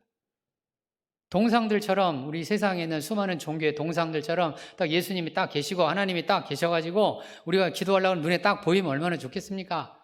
안 보이잖아요. 왜 하나님이 눈에 안 보일까? 기도하려고 하면 하나님 눈에 안 보입니다. 왜 그럴까? 간단하죠. 기도하려고 눈을 감으면 누가 보여야 돼요? 내가 보여야 됩니다. 나는 하나도 안 보여요. 하나도 안 보이고 누구만 보여? 김집사만 보이는 거예요. 김집사, 이집사, 박집사. 김집사, 이집사, 박집사 저것이 말이야. 지난 주일날 와가지고 나한테 저런 말을 했단 말이지. 하나님 저것을 어떻게 벌 주세요? 자기는 안 보이고 누구만 보여요? 남들만 보여요. 이게 죄성이라고 하는 거예요. 사람이 죄를 지었다는 말의 뜻이 간단합니다. 남이 보이기 시작한 거예요. 내가 안 보이고 누구가 보이는 거예요? 자꾸 남이 눈에 보여요. 그래서 우리는 성경에 보면 너희는 범사에 감사하라, 쉬지 말고 기도하라, 항상 기뻐하라 이런 말씀 있죠? 우리 다 아시잖아요? 근데 어떻게 됐어요? 그런 사람들은 항상 불평하라, 쉬지 말고 비난해라, 범사에 남을 헐뜯어라. 뭐 이런 사람 너무 많잖아요. 근데 세상에 믿는 사람들도 똑같더라고요, 보니까. 왜요? 간단하잖아요. 나를 안 돌이키니까 그러는 거예요. 중년기 시기가 위기인 거는 분명히 맞습니다. 그러나 그 위기를 기회 삼아서 앞으로 나의 인생, 3, 40년의 인생, 요즘 좀 더 길어져서 50년 정도 된다고 쳐도 그 인생을 앞으로 어떻게 보낼 것인가를 생각을 한다면 돌이키는 게 맞습니다. 돌이키기 위해서 해야 되는 것들이 여러 가지가 있죠. 그 중에 하나가 내가 어떻게 살았나? 나는 뭘 위해서 이렇게 살았나? 나는 왜 그렇게 돈을 벌려고 애를 썼나? 나는 왜 그렇게 고위공직자가 되려고 그렇게 사람들하고 경쟁해서 이기려고 내가 그렇게 살았나? 돌이켜야 될 거 아니에요. 돌이키셔야 될 거 아니에요. 그렇게 돌이켜보면 내가 놓친 게 너무 많다는 것을 알게 됩니다. 내 삶에 있어서 내가 꼭 아까 변화할 때 사람이 성장하고 변화한다고 얘기 드렸잖아요. 성장하고 변화할 때 가져야 될 것들이 있어요. 필요한 것들이 있습니다. 그런 것들을 자기가 놓친지도 몰라요. 놓치고 산지도 모릅니다. 아까 에릭 에릭슨이 뭐라고 제가 얘기를 해드렸냐면 인생은 8단계가 있다고 얘기해드렸잖아요. 태어나서 죽을 때까지 8단계가 있다고 얘기해드렸습니다. 그 각각의 8단계, 그걸 다 발달 단계라고 부르는데 그 각각의 단계마다 숙제가 있습니다. 그거를 발달 과업이라고 부르는데 전문적으로는 발달 과업이라고 불러요. 근데 그걸 제가 쉽게 일반인들이 그냥 알아들을 수 있게 쉽게 제가 그냥 숙제라고 얘기해 드립니다. 각 단계마다 뭐가 있냐면 숙제가 있어요. 그 숙제를 반드시 해야 됩니다. 안 하면 그 다음 단계가 어려워집니다. 그 다음 단계가 또 어려워져요. 그 다음 단계가 또 어려워집니다. 그래서 이게 벌써 중년기까지 왔다는 얘기는 5, 6단계를 지났다는 뜻이에요, 이미. 그러면 그 5, 6단계 동안에 내가 했어야 될 숙제들이 있는데 그 숙제를 안 하고 왔다는 얘기잖아요. 그러면 당연히 어려울 수밖에 없죠. 그럴 수밖에 없잖아요. 그러니까 중년기 이전의 단계가 어떤 단계가 있냐면 친밀감이라는 단계가 있어요. 친밀감. 발달 단계 중에 하나입니다. 친밀감. 주로 이제 청년들이 이제 바꿔서 얘기하면 이제 청년들이 어디로 넘어갈 때냐면 이제 어른으로 넘어갈 때. 그때 어른이라고 하는 게 이제 결혼 앞두고 있고 그다음에 또 결혼 앞두면서 이제 사회생활 활발하게 하는 이런 때로 지금 넘어갈 때잖아요. 그 시기를 친밀감 단계라고 부릅니다. 친밀감 단계. 그 친밀감 단계라는 게 뭔 얘기냐면 결혼을 앞두고 있는 사람들, 즉 남녀 간의 관계에서 깊은 관계를 형성해야 될 사람들, 결혼이라는 게 그런 뜻이잖아요. 한 남자와 한 여자가 이제 깊은 관계를 형성을 해야 될 거 아니겠어요? 그 깊은 관계를 형성해야 될 때 그게 친밀감 단계인데 그 친밀감 단계에 꼭 해야 되는 숙제가 뭐냐면 자기의 감정을 말할 수 있어야 됩니다. 뭘 말할 수 있어야 된다고요? 감정. 내가 싫으면 싫다 그러고 좋으면 좋다 그러고 내가 뭐 A라고 하는 청년이 남자 청년이 B라고 하는 여자를 만났어요. A, B가 서로 교제를 합니다. 교제를 하는데 A라는 친구가 이 B라는 여자가 마음에 안 들음에도 불구하고 그런 말을 안 해요. 안 하고 계속 관계를 해요. 그럼 어떻게 될까요? 마음속에서는 별로 좋은 마음이 없는데 이 사람이 자꾸 사귀자고 하니까 그냥 따라가는 거예요. 따라가. 요즘에 남자들이 자꾸 따라가잖아요. 옛날에 여자들이 따라가는데 달라졌더라고요. 그 따라가니까 어때요? 별로 좋은 마음은 없는데 이 사람이 자꾸 하자고 하니까 사귀자고 하니까 자꾸 따라가고 이 사람이 혹시 나를 싫어하면 어떡하나 걱정돼가지고 따라갔다 결혼했어요. 어떻게 될까요? 결혼해보면 어떻게 돼요? 이제 자기 본래 모습이 나오잖아요. 안 좋아했는데 결혼한 거예요. 그런 사람 많잖아요. 없어요? 여러분들 아닌 것처럼 가만히 계시면 안 돼요. 많아요, 그런 사람. 서로 결혼에 대한 동기가 정말 사람마다 정말 다릅니다. 정말 달라요. 그래서 제가 가지고 있는 책 중에 하나 이런 게 있어요. Beneath the Marriage 이런 책이 있어요. 책 제목이 그래요. Beneath Marriage 이런 책이 있어요. marriage라고 하는 말은 이제 결혼이란 뜻이고 beneath란 말은 결혼 이면에란 뜻이에요. 바로 밑에. 그러니까 결혼을 하게 된 사람들의 동기에 관한 책입니다. 사람마다 너무 동기가 달라요. 다 사랑해서 결혼한다고요? 천만의 말씀 만만의 콩떡입니다. 만만의 콩떡이에요. 다 사람마다 동기가 있고 다 이유가 있고 다 달라요. 그러니까 내가 건강한 관계를 하려면 좋으면 좋다 그러고 싫으면 싫다 그러고 저 사람이 자꾸 사귀자고 나한테 자꾸 내밀면 네가 그렇게 말하니까 내가 자꾸 쫄리는 느낌이 들어 이런 말을 해야 될 거 아니에요. 그죠? 너 때문에 나 쫄리는데? 이런 말. 근데 쫄린다고 말하면 쪼다 같아서 말을 못해요. 남자들이잖아요. 남자들이 어떤 게 있어요? 쪼다 심리가 있거든요. 쪼다 심리가 있어서 남자들이 뭐예요? 결혼해서 살면서 부인이 무섭거든요. 맞아요. 실제 남자들이 부인이 무섭습니다. 맞죠? 남자분들? 맞다고 해주세요.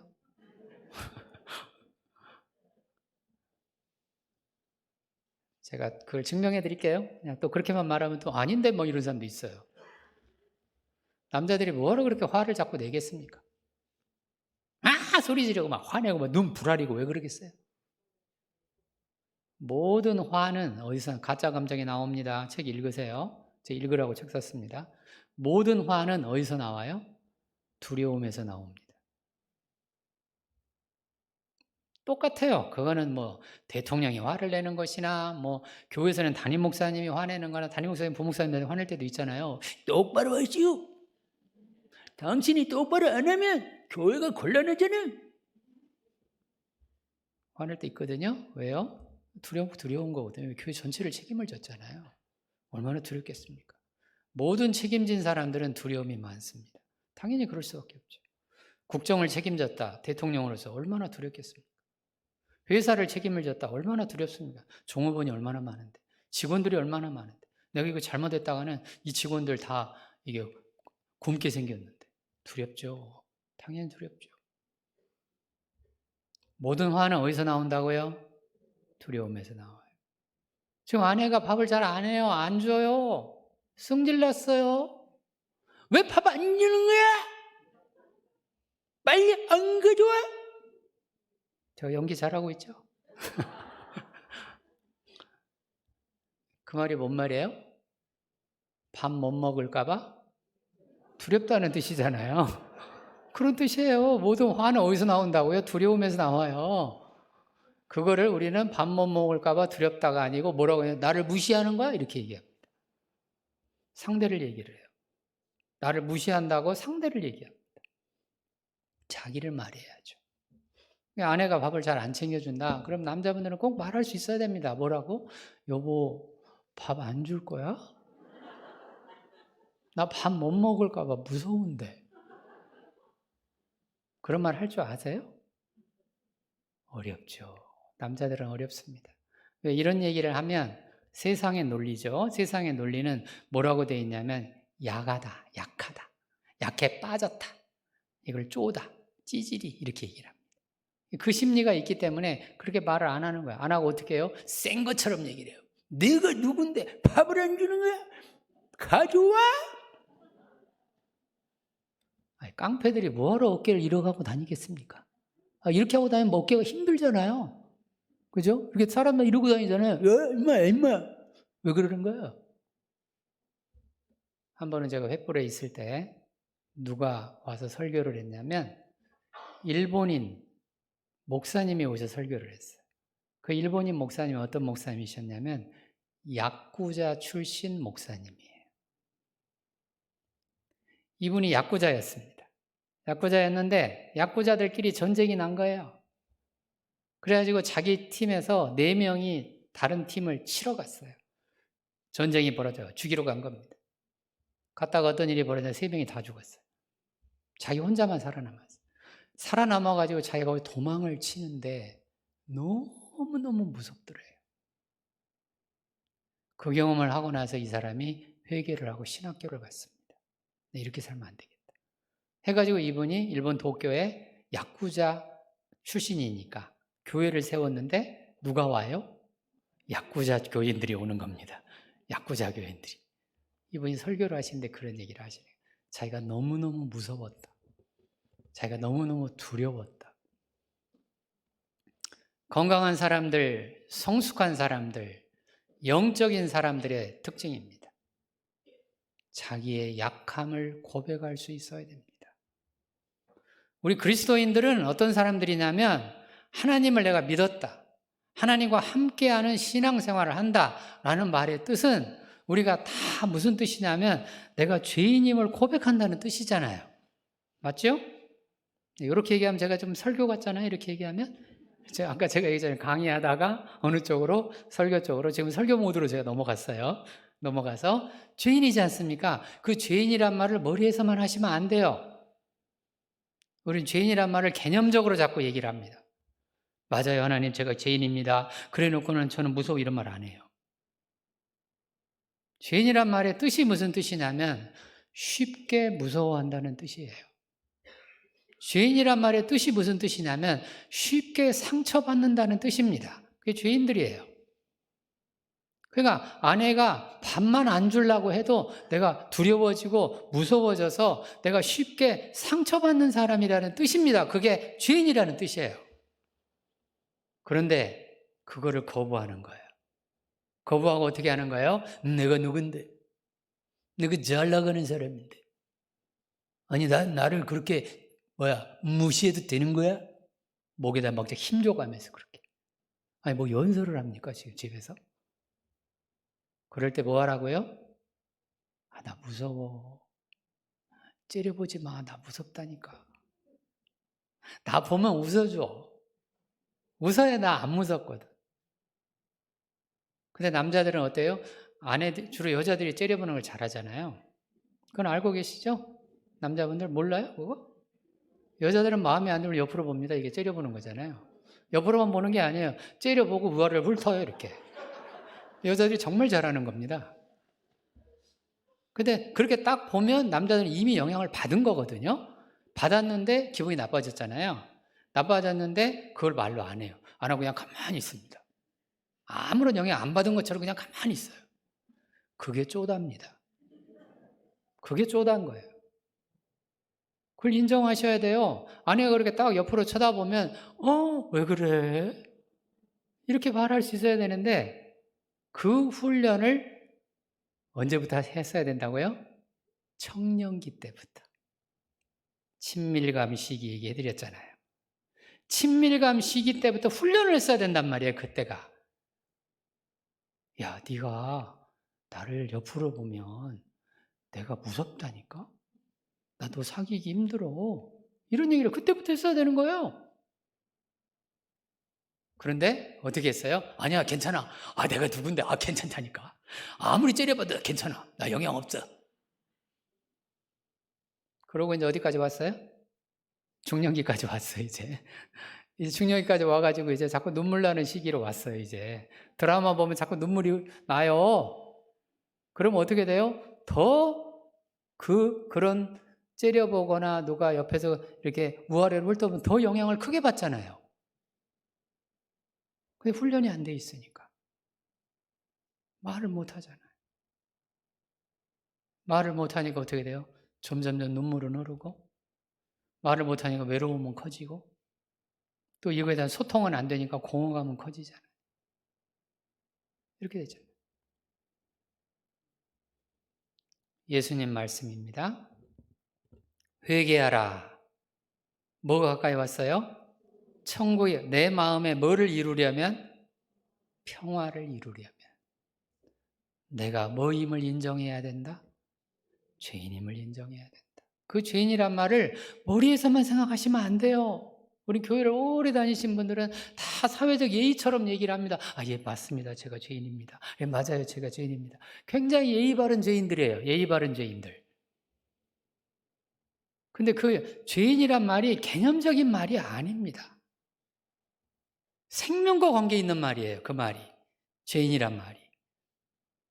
그 생명과 관계 있다는 말의 뜻이 무슨 말이냐면 내가 얼마나 약한지, 얼마나 상처받기 쉬운지, 내가 누가 조금만이라도 분위기가 달라지면 금방 마음이 어려워지는지 그런 사람인 거를 인정을 할 줄 알아야 되는데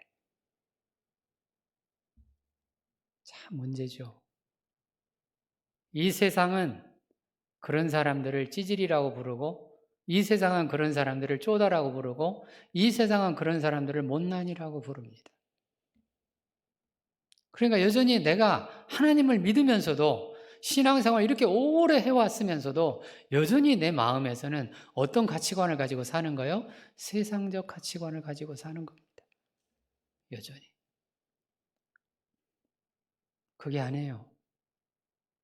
제가 얘기해 드렸잖아요. 우리가 하나님 앞에 갈 때까지 인생의 발달 단계로 얘기하면 꾸준히 우리는 변해야 된다고 얘기해 드렸잖아요. 변하면서 뭐가 커져야 된다? 유연성이 커져야 된다고 얘기해 드렸잖아요.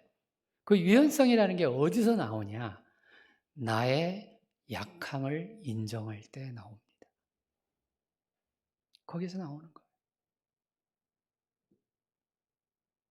내가 이렇게 상처받기 쉽고 내가 이렇게 당신이 옆으로 나를 쳐다보면 째려만 봐도 금방 기분이 나빠지고 그 기분 나빠지는 그런 나를 인정하고 수용을 해야, 받아들여야.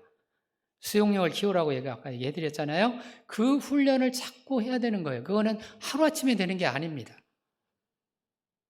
이거는 신앙생활하면서 성화의 과정을 거칠 때 그 성화의 과정 가운데 이거를 꾸준히 해야 되는 거예요. 이게 꾸준히 하면 나중에 굉장한 진리들을 알게 됩니다. 중요한 진리들을 우리가 알게 돼요. 어떤 진리들을 알게 되냐면 이 세상 사람들이 얼마나 속고 있는지를 알 수가 있어요. 즉 속으면서 살아가는 사람들이에요. 세상 사람들이. 왜? 진리로 안 살잖아요. 이 세상 사람들은 진리로 사는 게 아니라 사회적으로 보여지는 모습, 사회적으로 생각되지는 규범, 사회적인 가치관 이런 것들을 사니까 그것들이 얼마나 진리하고 거리가 먼지를 이거 안 해본 사람들은 모릅니다.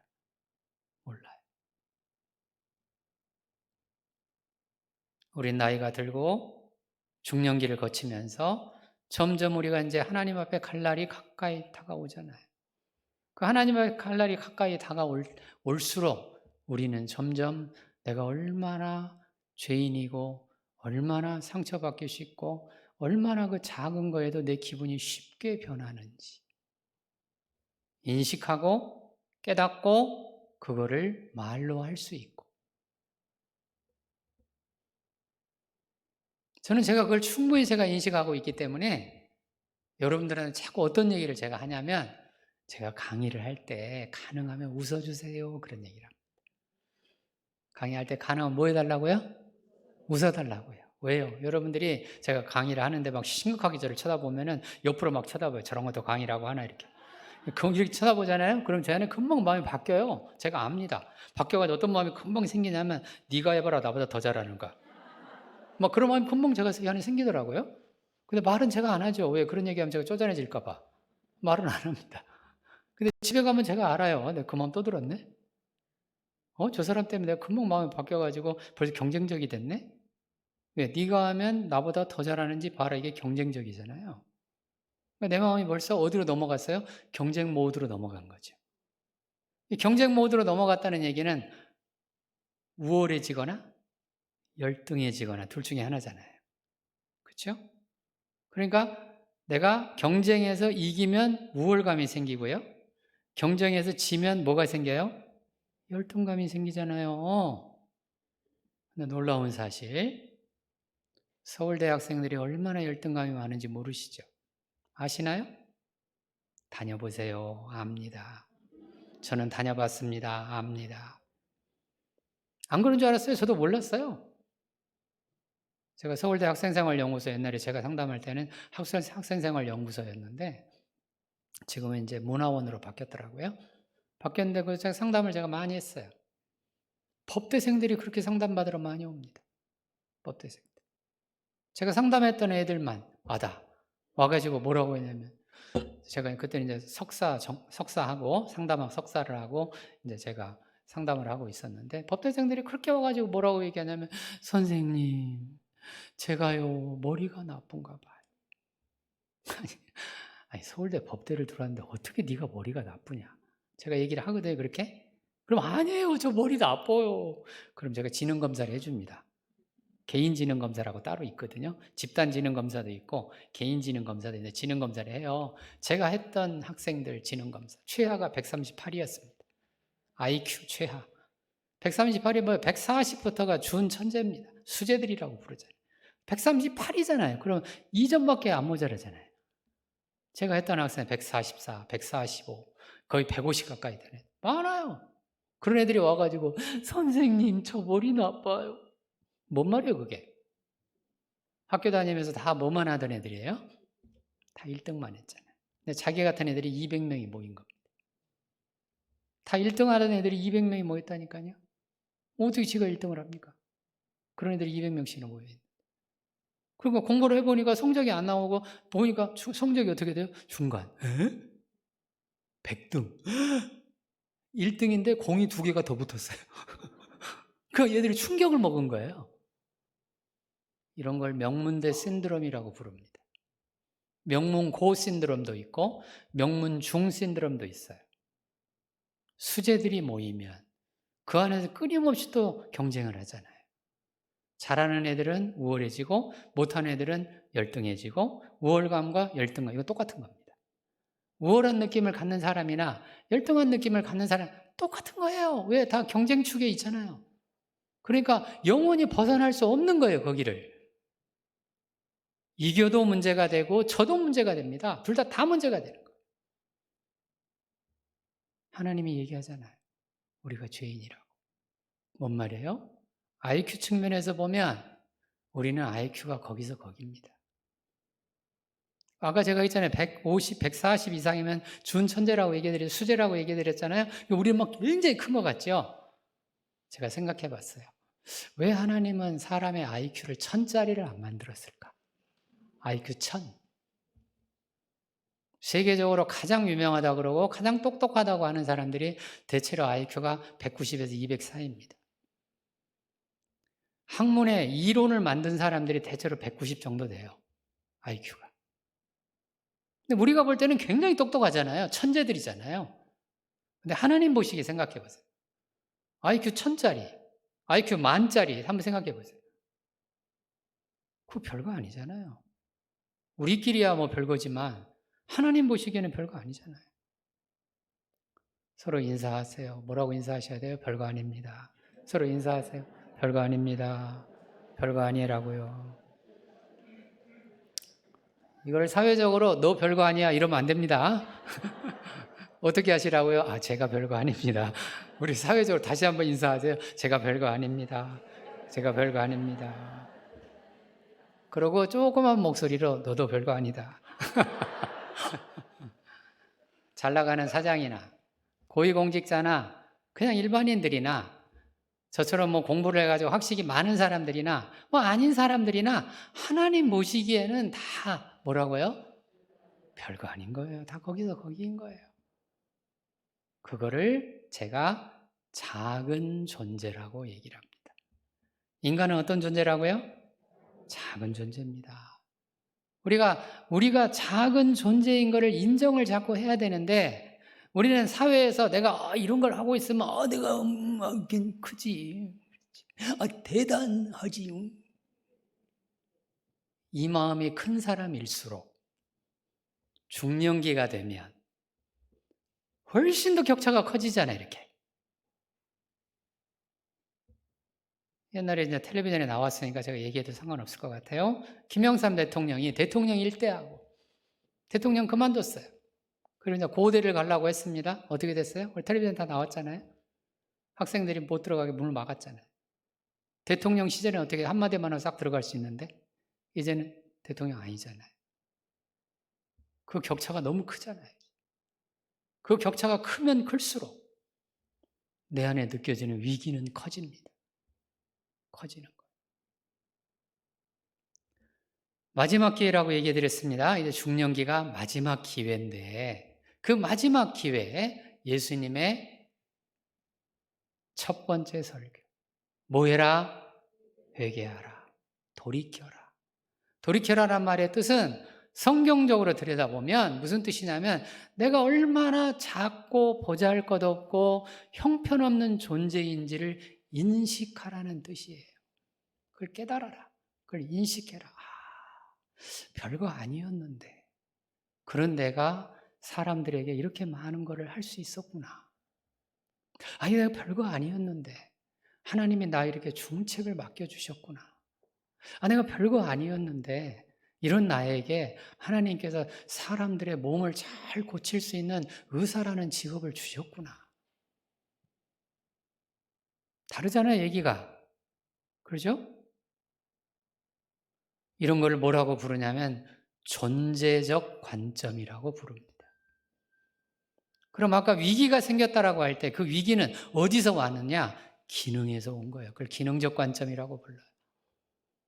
그러니까 기능으로만 산 사람들. 기능, 내가 잘한다, 잘해, 잘하지, 잘한다니까, 잘해. 목사님으로 얘기하면 나 설교 잘하지, 설교 잘해. 내가 설교하면 사람들이 막 감동을 받고 막 울어. 내가 얼마나 잘하는지 몰라. 이런 마음으로 설교하신 목사님들 은퇴하시면 어떻게 될까요? 설교는 사람이 하는 게 아니에요. 하나님이 하시는 겁니다. 나는 어떤 사람이냐면 하나님의 말씀을 충실하게 대변하는 사람일 뿐입니다. 죄인이잖아요. 제가 종종 사모들이나 목사님들이 모여 있을 때 제가 가끔 가서 강의도 하거든요. 사모들 강의도 하고 목사님들 강의도 하는데 사모들 중에 이런 분들이 계세요. 자기 목사님은 설교를 하면 은혜를 못 받는 사모들이 있어요. 종종. 왜? 집에서 싸우고 와가지고 설교하면서 사랑합시다 이러거든요. 나한테는 분명히 소리 지르고 막 눈 부라리고 그래 놓고는 교회 가서는 막 그냥 사랑합시다 또 이러고. 에이, 배기 싫은 인간. 에이, 저런 인간이 어떻게 설교를 하고 있어. 그런 사모들이 있어요. 네. 근데 그거는 사모가 잘못된 겁니다. 목사님이 잘못된 게 아니에요. 왜 사모가 잘못됐냐면 사모가 자기 남편인 목사님이 죄인인 걸 인정 안 했다는 뜻이에요. 죄인이란 말의 뜻이 그런 거예요. 눈을 부라리고 승질을 내다가도 교회에 가면 사랑합시다 하는 게 죄인인 거예요. 얼마나 훌륭합니까? 집에서 승질 내고 교회 가서 사랑합시다. 얼마나 좋은 거예요? 맞죠? 그럼요. 그래도 그걸 가증스럽다고 얘기하시면 안 돼요. 사람이 이렇게 일관성 있는 존재가 아니거든요. 사람은 언제나 상황에 따라서 쉽게 변하는 존재입니다. 맞죠? 여러분들, 나는 절대로 안 변해. 나는 너무 일관성이 뚜렷해서 누가 봐도 믿을 만한 사람이야. 천만의 말씀 만만의 공덕입니다. 사람의 믿음은 언제나 조건적이에요. 조건이 달라지면 다 달라지게 돼 있습니다. 그게 인간입니다. 봤잖아요. 우리가 일제 식민지를 겪으면서 목사님들이 얼마나 변절했는지를 봤잖아요. 왜요? 그게 인간인 거예요. 그러니까 사모가 어떤 마음을 가져야 되냐면 나한테 화를 내고 성질을 냈다 하더라도 교회 가서 성도들에게 사랑합시다라고 말하는 게 저게 얼마나 훌륭한 건지를 볼 수 있어야 됩니다. 왜? 그 목사님이라고 그렇게 하고 싶겠습니까? 성질이 조금 전까지 성질 났는데 성도들 보면서 사랑합시다 이런 말이 나오겠어요? 어떤 말이 나오는 게 쉬워요? 왜 그렇게 앉아 있는 거예요? 이런 말이 나오는 게 쉽죠. 그렇게 하고 싶죠. 지금 성질이 화가 나 있으니까. 근데 그걸 눌렀잖아요. 누르고 그래도 교회니까. 하나님 말씀을 전하는 곳이니까. 그렇게 하면 안 되지. 사랑합시다. 안 훌륭하시나요? 제가 잘못 얘기했나요? 훌륭한 겁니다. 사모가 그 마음이 없으니까 은혜가 안 되는 거예요. 자기 남편이 하는 설교가 은혜가 안 되는 거예요. 그래서 제가 그 사모들한테 그런 얘기를 자꾸 하는 거예요. 당신이 인정해야 된다. 당신 남편이 성인이 아니다. 근데 사모들은 자꾸 성인인 남편을 기대하잖아요. 아니라니까요. 근데 거꾸로도 마찬가지더라고요. 목사님들도 다 자기 부인이 성인이기를 기대하더라고요. 또 와가지고. 왜? 집에 와가지고 뭐 한다고? 성경 말씀 안 보고 드라마 본다고 막 뭐라고 하더라고요. 그런 목사님들도 계시더라고요. 그럴 때 그 목사님들 제가 얘기를 하죠. 뭐라고 얘기하면 왜 당신은 성육신을 안 하십니까? 그런 얘기를 합니다. 아니, 사모가 그렇게 드라마를 보고 있으면 성경 안 읽고 드라마 보고 있으면 같이 드라마 보면서 앉아가지고 서로 그래 드라마 재밌지 그래 이런 거 할 필요가 있잖아요. 아닌가요? 그게 성육신이에요. 하나님이 그 높고 높으신 보좌를 버리시고 이 땅에 인간의 몸으로 오셨잖아요. 그럼 목사님이 집에 가면 뭐 하셔야 돼요? 성육신 하셔야 될 거 아니에요. 그죠? 아무리 교회에서 거룩하게 이렇게 설교를 했다 해도 집에 가서 사모가 그러고 앉아있으면 같이 드라마 보면서 맞죠, 맞아, 그래, 우리 그러지. 그래, 이게 우리 죄인의 모습이지, 맞지? 제가 너무 이상한 얘기 해드렸나요? 제 박사학위 논문이 뭔지 아십니까? 목회자들의 부부관계입니다. 제 박사학위 논문이에요. 목사님이나 사모님이 집에 가서 자기 아내하고 자기 남편을 부를 때 목사님, 사모님 부를수록 관계 질이 떨어져요. 이해됐어요? 왜요? 뭐를 지금 못하시는 중이냐면 역할 전이라고 하는 전문 개념이 있어요. 전문적인 개념이 있는데 내가 어떤 하나의 역할을 수행하다가 다른 데로 가면 그 역할을 내려놓아야 돼요. 지금은 제가 여러분들 앞에 이렇게 강의도 하고 설교도 하는 목사잖아요. 전 집에 가면 제가 무슨 노릇을 해야 될까요? 그렇죠. 남편이 돼야 되죠. 그런데 너무 목사님의 이 생각에 너무 지나쳐가지고 어디를 가나 목사님이에요. 그냥 어디를 가나. 길거리 가도 목사님이더라고요. 보니까 길거리 가도. 문제입니다. 그게 경직성이에요. 그건 유연성이 아닙니다. 경직성인 거예요. 그거를 다시 바꿔서 이야기하면 가장 그 밑바닥으로 내리면 뭘로 갈 수 있어야 되냐면 죄인으로 가야 되는 거예요. 죄인이 설교도 하고 죄인이 사랑한다고 말도 하고 죄인이 이렇게 아끼기도 하고 그러는 거예요. 가장 기본적인 베이스는 죄인이라는 거예요. 그래서 이게 좋은 소식이에요. 굿뉴스입니다. 진리란 말이잖아요. 이게 중년기로 다시 돌아옵니다. 중년기 주제로 다시 돌아오면 사람이 얼마나 하나님 보시기에 보잘것없고 형편없고 그 다음에 이거를 이제 제이 아담스라고 하는 학자가 얘기한 측면으로 얘기를 하면 처참한 존재인지. 우리가 얼마나 어떤 존재라고요? 처참한 존재입니다. 그렇게 처참한 존재인 우리들한테 아내도 주시고 남편도 주시고 목사님들한테는 설교할 수 있는 어마어마한 권한도 주시고 얼마나 하나님 은혜가 감사합니까? 아까 찬양에 은혜라고 찬양했잖아요. 은혜. 너무너무 감사한 거죠. 저는 그래서 이렇게 제가 계속해서 제가 목회는 안 하지만 가끔씩 와 설교도 하고 이 교회만 하는 게 아니라 다른 교회도 제가 하긴 하는데 이렇게 설교하는 기회, 강의하는 기회가 주어질 때마다 제 마음에 자꾸 어떤 마음이 드냐면 너무너무 감사해요. 얼마나 감사한지.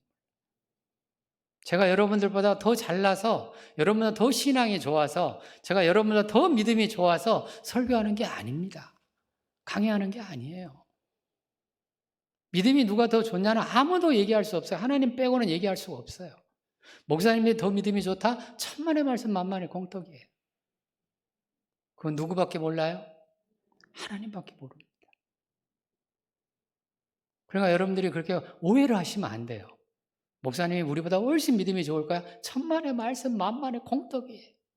아니에요? 응? 아니라고요? 믿음이 좋아서 설교하는 게 아니라 믿음이 좋아서 성경 강해를 하는 게 아니라 죄인이지만 그 죄인인 우리에게 하나님의 말씀을 전하는 영광을 주신 겁니다. 얼마나 영광스러운 거예요. 죄인이지만 여러분들이 이 자리에 와가지고 앉아 계시면서 하나님의 말씀을 듣는 영광이 여러분들한테 있는 겁니다. 맞죠? 자, 그럼 이제 아까 우리 인사했잖아요. 별거 아닙니다. 별 볼 일 없습니다. 이런 인사했잖아요. 한 번 더 인사 한번 해보시죠. 별거 아닙니다. 별 볼 일 없습니다. 인사 한 번 더 하시고요. 조금 더 직설적으로 해볼까요? 찌질이 맞지요? 서로 인사하세요. 찌질이 맞지요? 서로 인사하세요. 찌질이 맞지요? 그 질문을 들으신 분은 뭐라고 대답하셔야 되겠어요? 맞습니다. 찌질이 맞습니다. 서로 인사하세요. 찌질이 맞지요? 찌질이 맞습니다. 해놓고 그 다음에 할 게 있어요. 참 영광입니다. 찌질이 옆에 있어서 참 영광입니다. 서로 인사하세요. 그래서 찌질이 옆에 있어 참 영광입니다. 왜? 그 찌질한 나와 살잖아요. 그 찌질한 나에게 밥을 해주잖아요. 그 찌질한 나에게 돈을 벌어다 주잖아요. 이 남자들이 남자만 그런 게 아니라고 얘기해드렸어요. 직장인들이 돈 벌어 오는 게 뭐하고 똑같은지 아세요? 이게 사렙다 과부의 이게 밀가루 기적하고 똑같은 겁니다. 그죠? 분명히 다 먹었는데 어떻게 돼요? 또 생기잖아요. 분명히 한 달 다 썼잖아요. 그런데 월급이 또 들어오잖아요. 세상에. 다 썼는데 또 들어오잖아요. 세상에. 그러니까 인사하셔야 돼요. 뭐라고 인사하죠? 기적을 행하시는 분입니다. 인사하셔야 됩니다. 서로 인사하세요. 기적을 행하시는 분입니다. 이거 대단하신 분들이에요. 평상시 아내들이 그런 마음을 가지고 있어야 된다는 얘기를 하는 거예요. 남편이 들어오면 왜 돈 조금 벌어오는 거야? 이러지 마시고 어떻게 하셔야 돼요? 기적을 행하시는 분 또 오셨습니다. 아내들만 따라서 해보세요. 기적을 행하시는 분 또 오셨습니다. 빨리 밥 해드릴게요. 그걸 매일매일 그렇게 하세요. 그럼 남편들은 또 뭐라고 하셔야 돼요? 남편들은 찌질이라고 하셔야 돼요. 남편들은 뭐라고 해야 되냐면 분명히 좀 전에 밥 먹었잖아요. 없어졌잖아요. 근데 밥이 또 나오잖아요. 세상에. 남편들은 한 달에 한 번씩 기적을 행하지만 아내들은 어떻게 돼요? 삼시세끼 기적을 행하잖아요. 남자만 따라서 남자만 따라서 아내들을 향해서 감사합니다. 소리가 잘 안 나오잖아요. 남자들은 별로 감사 안 해요. 당연한 걸 뭘 그렇게 감사하다고 해. 다시 남자만 다 따라서 해보세요. 감사합니다. 삼시세끼 기적을 행하셨습니다. 서로 그렇게 살으라고요. 너무 좋죠? 그렇게만 해도? 네. 그러니까 남편은 들어올 때마다 기적 행하시는 분 오늘 또 밥이 나왔군요. 그럼 아내는 아이고 감사합니다. 또 기적을 행해서 돈이 또 들어왔네요. 세상에. 이게 가능한 이유가 어디에 시작이 되냐면 죄인에서 시작이 됩니다. 내가 얼마나 보잘것없고 내가 얼마나 형편이 없고 내가 얼마나 못나고 내가 얼마나 찌질한 나인가를 인정하고 수용하고 받아들일 때 내 노년이 달라집니다. 그렇잖아요. 왜? 이제 점점 더 찌질해져 가잖아요. 왜요? 내가 시간이 지나면 지날수록 이제 점점 거동도 어려워지고 시간이 지나면 지날수록 이제 내 손으로 할 수 있는 게 점점 적어지잖아요. 맞죠?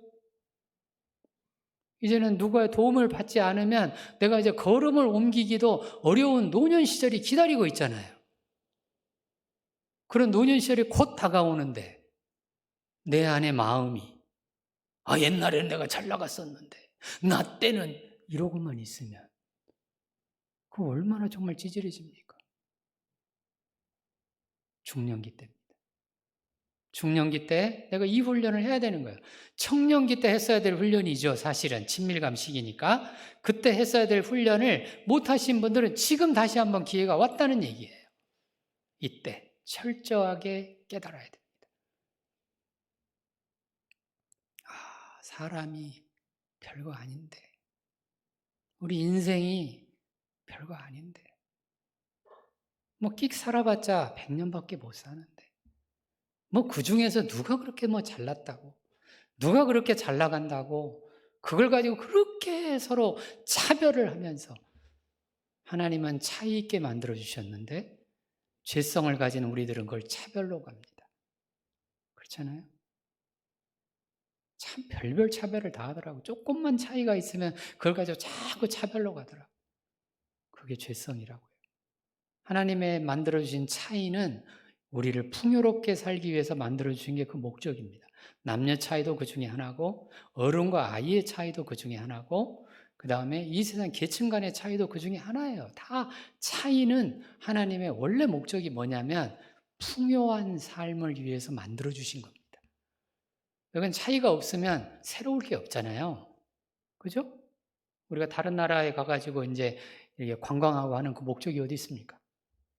우리나라하고 차이가 있으니까 다른 나라 관광하면서 너무 좋잖아요. 안 먹어본 음식도 먹어보고 경험하지 못한 문화도 경험하고 못 보던 자연환경도 다 차이가 있는 거예요. 우리나라하고 차이가 있으니까 가서 너무 좋잖아요. 즐겁고 재밌잖아요. 근데 그 차이를 자꾸 우리는 어떻게 만들어요? 차별로. 인간의 죄성인 거예요. 그 차별을 가지 않으려면 내가 얼마나 찌질하냐가 아니고 인간이 얼마나 찌질한지를 받아들여야 돼요. 나만 그런 게 아니에요. 다 똑같습니다. 인간은. 누구나 다 할 것 없이 인간은 다 보잘것없고 못나고 별 볼 일 없고 형편없는 사람들이에요. 바꿔서 얘기하면 저주받은 인생들이라는 뜻입니다. 그런 우리들에게 하나님이 중년기를 거치면서 아직도 살 날을 주셨습니다. 그런 우리들에게 하나님이 내가 돌볼 사람들이 생깁니다. 얼마나 좋아요.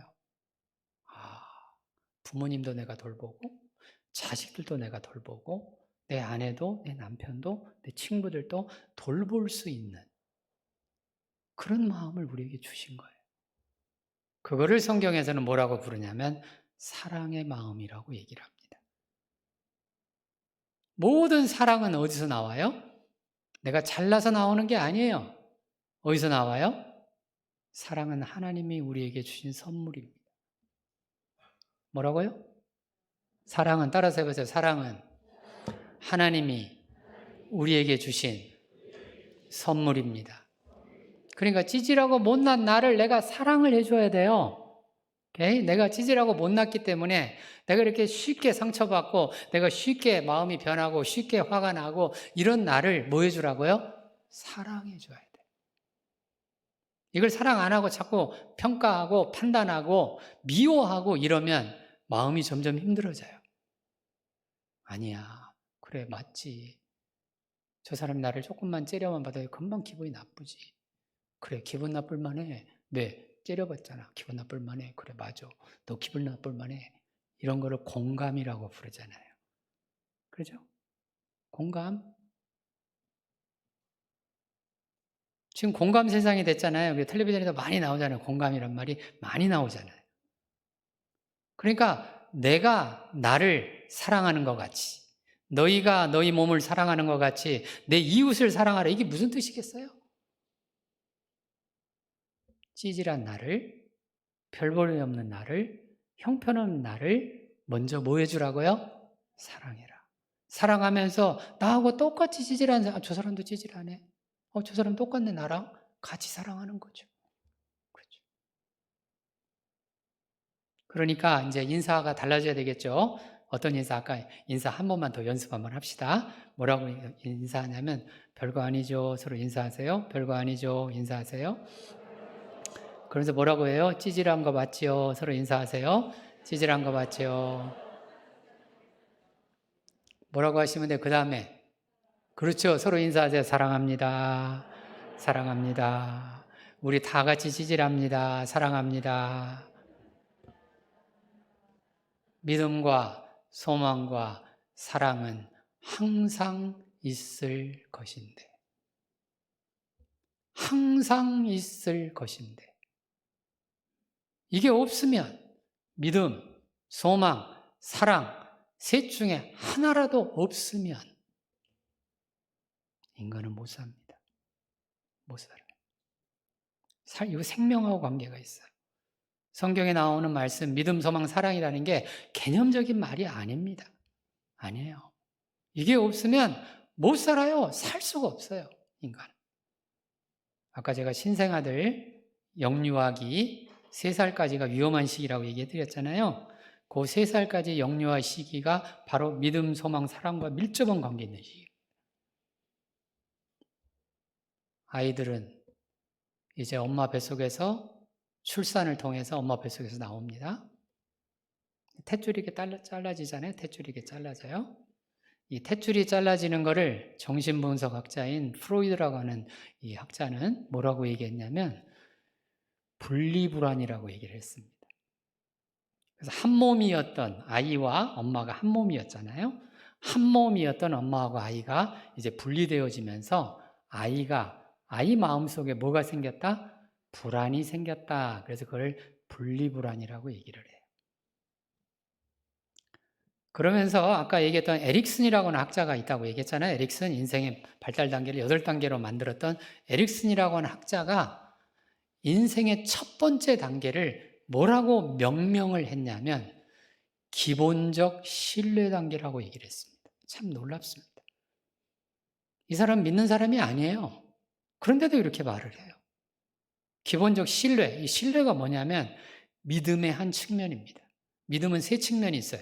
경험적 측면도 있고 소망적 측면도 있고 의지적 측면도 있어요. 우리가 믿음 얘기를 할 때는 경험적인 믿음, 소망적인 믿음, 그 다음에 의지적인 믿음, 이 세 가지를 같이 놓고 얘기를 해야 됩니다. 믿음 얘기를 할 때는. 제가 종종 이제 교회 가서 믿음에 대한 설교를 하면 요 얘기를 제가 해요. 하는데 지금 아이 입장에서 뭐라고요? 기본적 뭐예요? 신뢰. 이게 신뢰가 뭐냐면 경험적 측면이에요. 아이는 엄마에게서 무엇이 경험되어야 되냐면은 엄마의 항상성. 아까 대상적 항상성. 그 얘기 해드렸잖아요? 대상 항상성 얘기 해드렸잖아요. 아까 처음에 그 대상 항상성과 관계 있는 거예요. 엄마가 아이한테 어떻게 하라고요? 똑같이, 똑같이, 일관성 있게, 항상, 똑같이, 똑같이, 똑같이 이렇게 해야만 아이 입장에서는 뭐가 생긴대요? 기본적인 신뢰가 생겨요. 이 기본적인 신뢰가 생겨야 이것이 무엇에 사용이 되냐면 죽을 때까지 에너지가 됩니다. 놀랍잖아요. 먹어서만 생기는 에너지가 아니에요. 물리적으로 사람이 떡으로만 살 것이 아니오라고는 예수님의 이 말씀이 지금 제가 얘기하는 이 심리학적인 이주제하고 딱 맞아 떨어집니다. 학자들은 상관없이 연구를 했어요. 그래서 학문을 제가 부분적 진리라고 얘기를 합니다. 전체 진리는 아닌데 학문은 부분적 진리예요.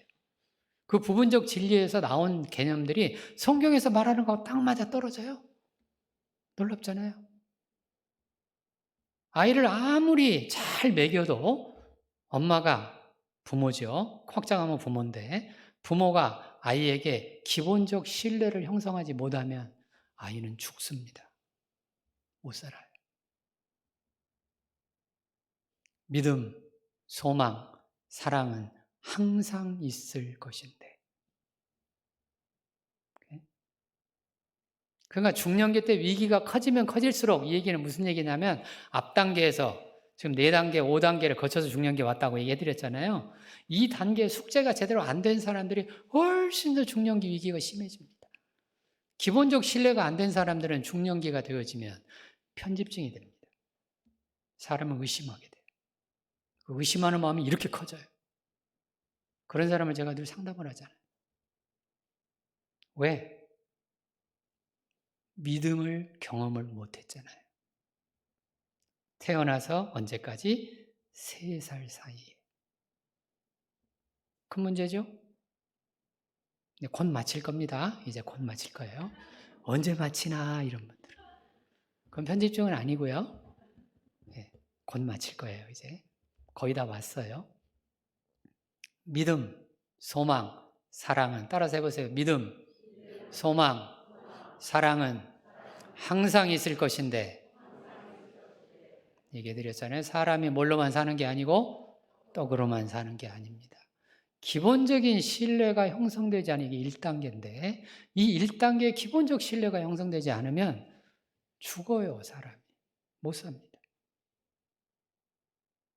로마의 옛날에 고대 문헌에 이런 게 있다고 하더라고요. 저 보지는 못했는데 제가 이제 책을 통해서 듣던 것 중에 하나 이런 게 있어요. 어떤 로마 황제가 궁금했던 모양이에요. 애들을 태어나서 얘네들 먹을 것만 주고 엄마가 한 번도 안 안아주면 어떻게 될까? 이런 게 궁금했던 모양이에요. 좀 괜찮은 황제죠. 황제가 바쁜 것도 많은데 그런 것도 궁금해했어요. 그래서 명령을 내렸답니다. 뭐라고 명령 내리냐면 애들을 몇백 명을 데려다가 실험을 했대요. 그것도 참 잔인한 실험이죠. 먹을 것만 주고 일체 안아주지 말으라. 그런 명령을 내렸답니다. 놀라운 사실은 살아남은 애가 없어요. 다 죽었어요. 이 믿음과 사랑과 관련된 신생아 또 질병이 있습니다. 또 있어요. 영어로 FTTS라는 것도 있고 SIDS라고 하는 질병도 또 있는데 아무튼 그런 것도 있어요. 이게 다 뭐와 관계가 있냐면 믿음과 관계 있는 거예요. 믿음과 소망과 사랑과 관계 있는 거예요. 그러니까 우리가 생각하는 것처럼 성경에서 믿음, 소망, 사랑 이런 게 아니에요. 이 성경 말씀은 다 무슨 책이 성경 말씀 무슨 책이라고요? 생명의 책이잖아요. 이게 생명의 Book of Life입니다. 생명의 말씀. 그런 것들 하나하나가 학자들이 이렇게 연구를 해보면 그 연구하는 거하고 다 연결이 돼요. 이렇게. 찌질하는 우리들, 보잘것없는 우리들, 인간이 다 찌질하다고 얘기해드렸습니다. 그 안에 누가 더 찌질하냐 덜 이거 구분하지 마시고요. 우리 자꾸 구분하려고 하잖아요. 네가 좀 더 찌질하잖아. 나보다. 네 머리카락이 내 머리카락보다 좀 더 부시시하잖아. 그 다음에 여자들은 또 그렇게 또 구분하잖아요. 그러지 마시고 다 거기서 거기에 수용력이라고 하는 거예요. 수용력은 인간 전체를 어떻게 받아들이는 거냐면 하나님의 시각으로 받아들이는 겁니다. 인간은 죄인이다. 누구나 다 할 것 없이 다 찌질이다. 그러니까 찌질이들끼리 모여서 뭐 하면서 살자고요? 사랑하면서 살자고. 그래서 교회를 만들어 주신 겁니다. 교회는 뭐의 모임이에요? 찌질이의 모임들이에요. 여기에서 이 집사, 김집사 서로 싸우고 다투고 삐지고 나 설거지 안 해. 그러고 집에 가버리고 너무 당연한 거예요. 미워하지 마세요. 당연한 겁니다. 갔다가 오면 또 당연한 거야. 왜 또 갈 때는 언제고 올 때는 또 이러지 마시고요. 당연한 겁니다. 그냥 수용해 주시면 돼요. 간 것도 수용해 주고 오는 것도 수용해 주고 남편이 승질 나가지고 밥 안 먹어 하고 삐지고 있으면 그냥 그렇다고 수용해 주세요. 저 인간 참 찌질하구나. 얼마나 내가 무서웠으면 저러고 있을까. 좀 마음이 편안해지지 않아요? 다 찌질한 우리들이 모여서 하나님의 말씀을 들으면서 내 자신을 들여다보고 다시 돌이키면서 중년기의 위기를 극복하시기 바랍니다. 이 교회가 대형교회잖아요. 제가 대형교회 뜻을 담임 목사님한테 물어봤더니 큰 대자 맞죠? 큰 빛이라고 얘기하더라고요. 너희는 세상의 빛이라. 이게 뭔 말이겠어요? 이 세상 사람들은 언제나 잘 나가고 그런 걸로만 살아가는 사람들인데 찌질인 우리들이 세상으로 가는 겁니다. 왜? 그게 빛이거든요. 진리니까 그게 빛이잖아요. 찌질인 우리들이 세상을 나가서 뭐를 했잖아요. 막 잘났다고 막 하는 사람들을 아이고 저게 언제 사람 되나. 그렇죠? 받아주시고 저게 중년기가 되면 저거 마음이 힘들어질 텐데 저거 어떡하지? 오늘 강의 들으셨잖아요. 그렇게 한번 생각하시고 또 받아주시고 그래서 저 사람이 와가지고 나중에 힘들다고 오면 잘 왔다고 해주시고 그래서 꼭 어느 교회로 데리고 와요? 대형교회로 데리고 와야죠. 딴 교회로 데리고 가지 마시고 대형교회로 데리고 와서 환영을 해주세요. 찌질한 당신 잘 오셨습니다. 사랑합니다. 서로 인사하세요. 찌질한 당신 잘 오셨습니다. 사랑합니다. 서로 인사하세요. 기도하겠습니다. 하나님 아버지 주님의 은혜를 감사드립니다. 오늘도 중년기 위기를 통해서 우리가 어떤 모습인지를 돌아보게 해주시니 감사드립니다. 대양교회가 큰 빛의 역할을 하기 위해서 이곳에 자리를 잡았는데 하나님께서 대양교회를 사랑하시는 줄 믿습니다. 이 대양교회를 통해서 이 세상에 큰 빛의 역할을 할 줄로 믿습니다. 그러기 위해서 우리가 하나님의 진리를 잘 받아들이게 하시고 그 진리를 받아들이고 수용하는 마음이 많아지고 넓어지고 커지게 도와주시옵소서. 예수님의 이름으로 기도 올리옵나이다. 아멘.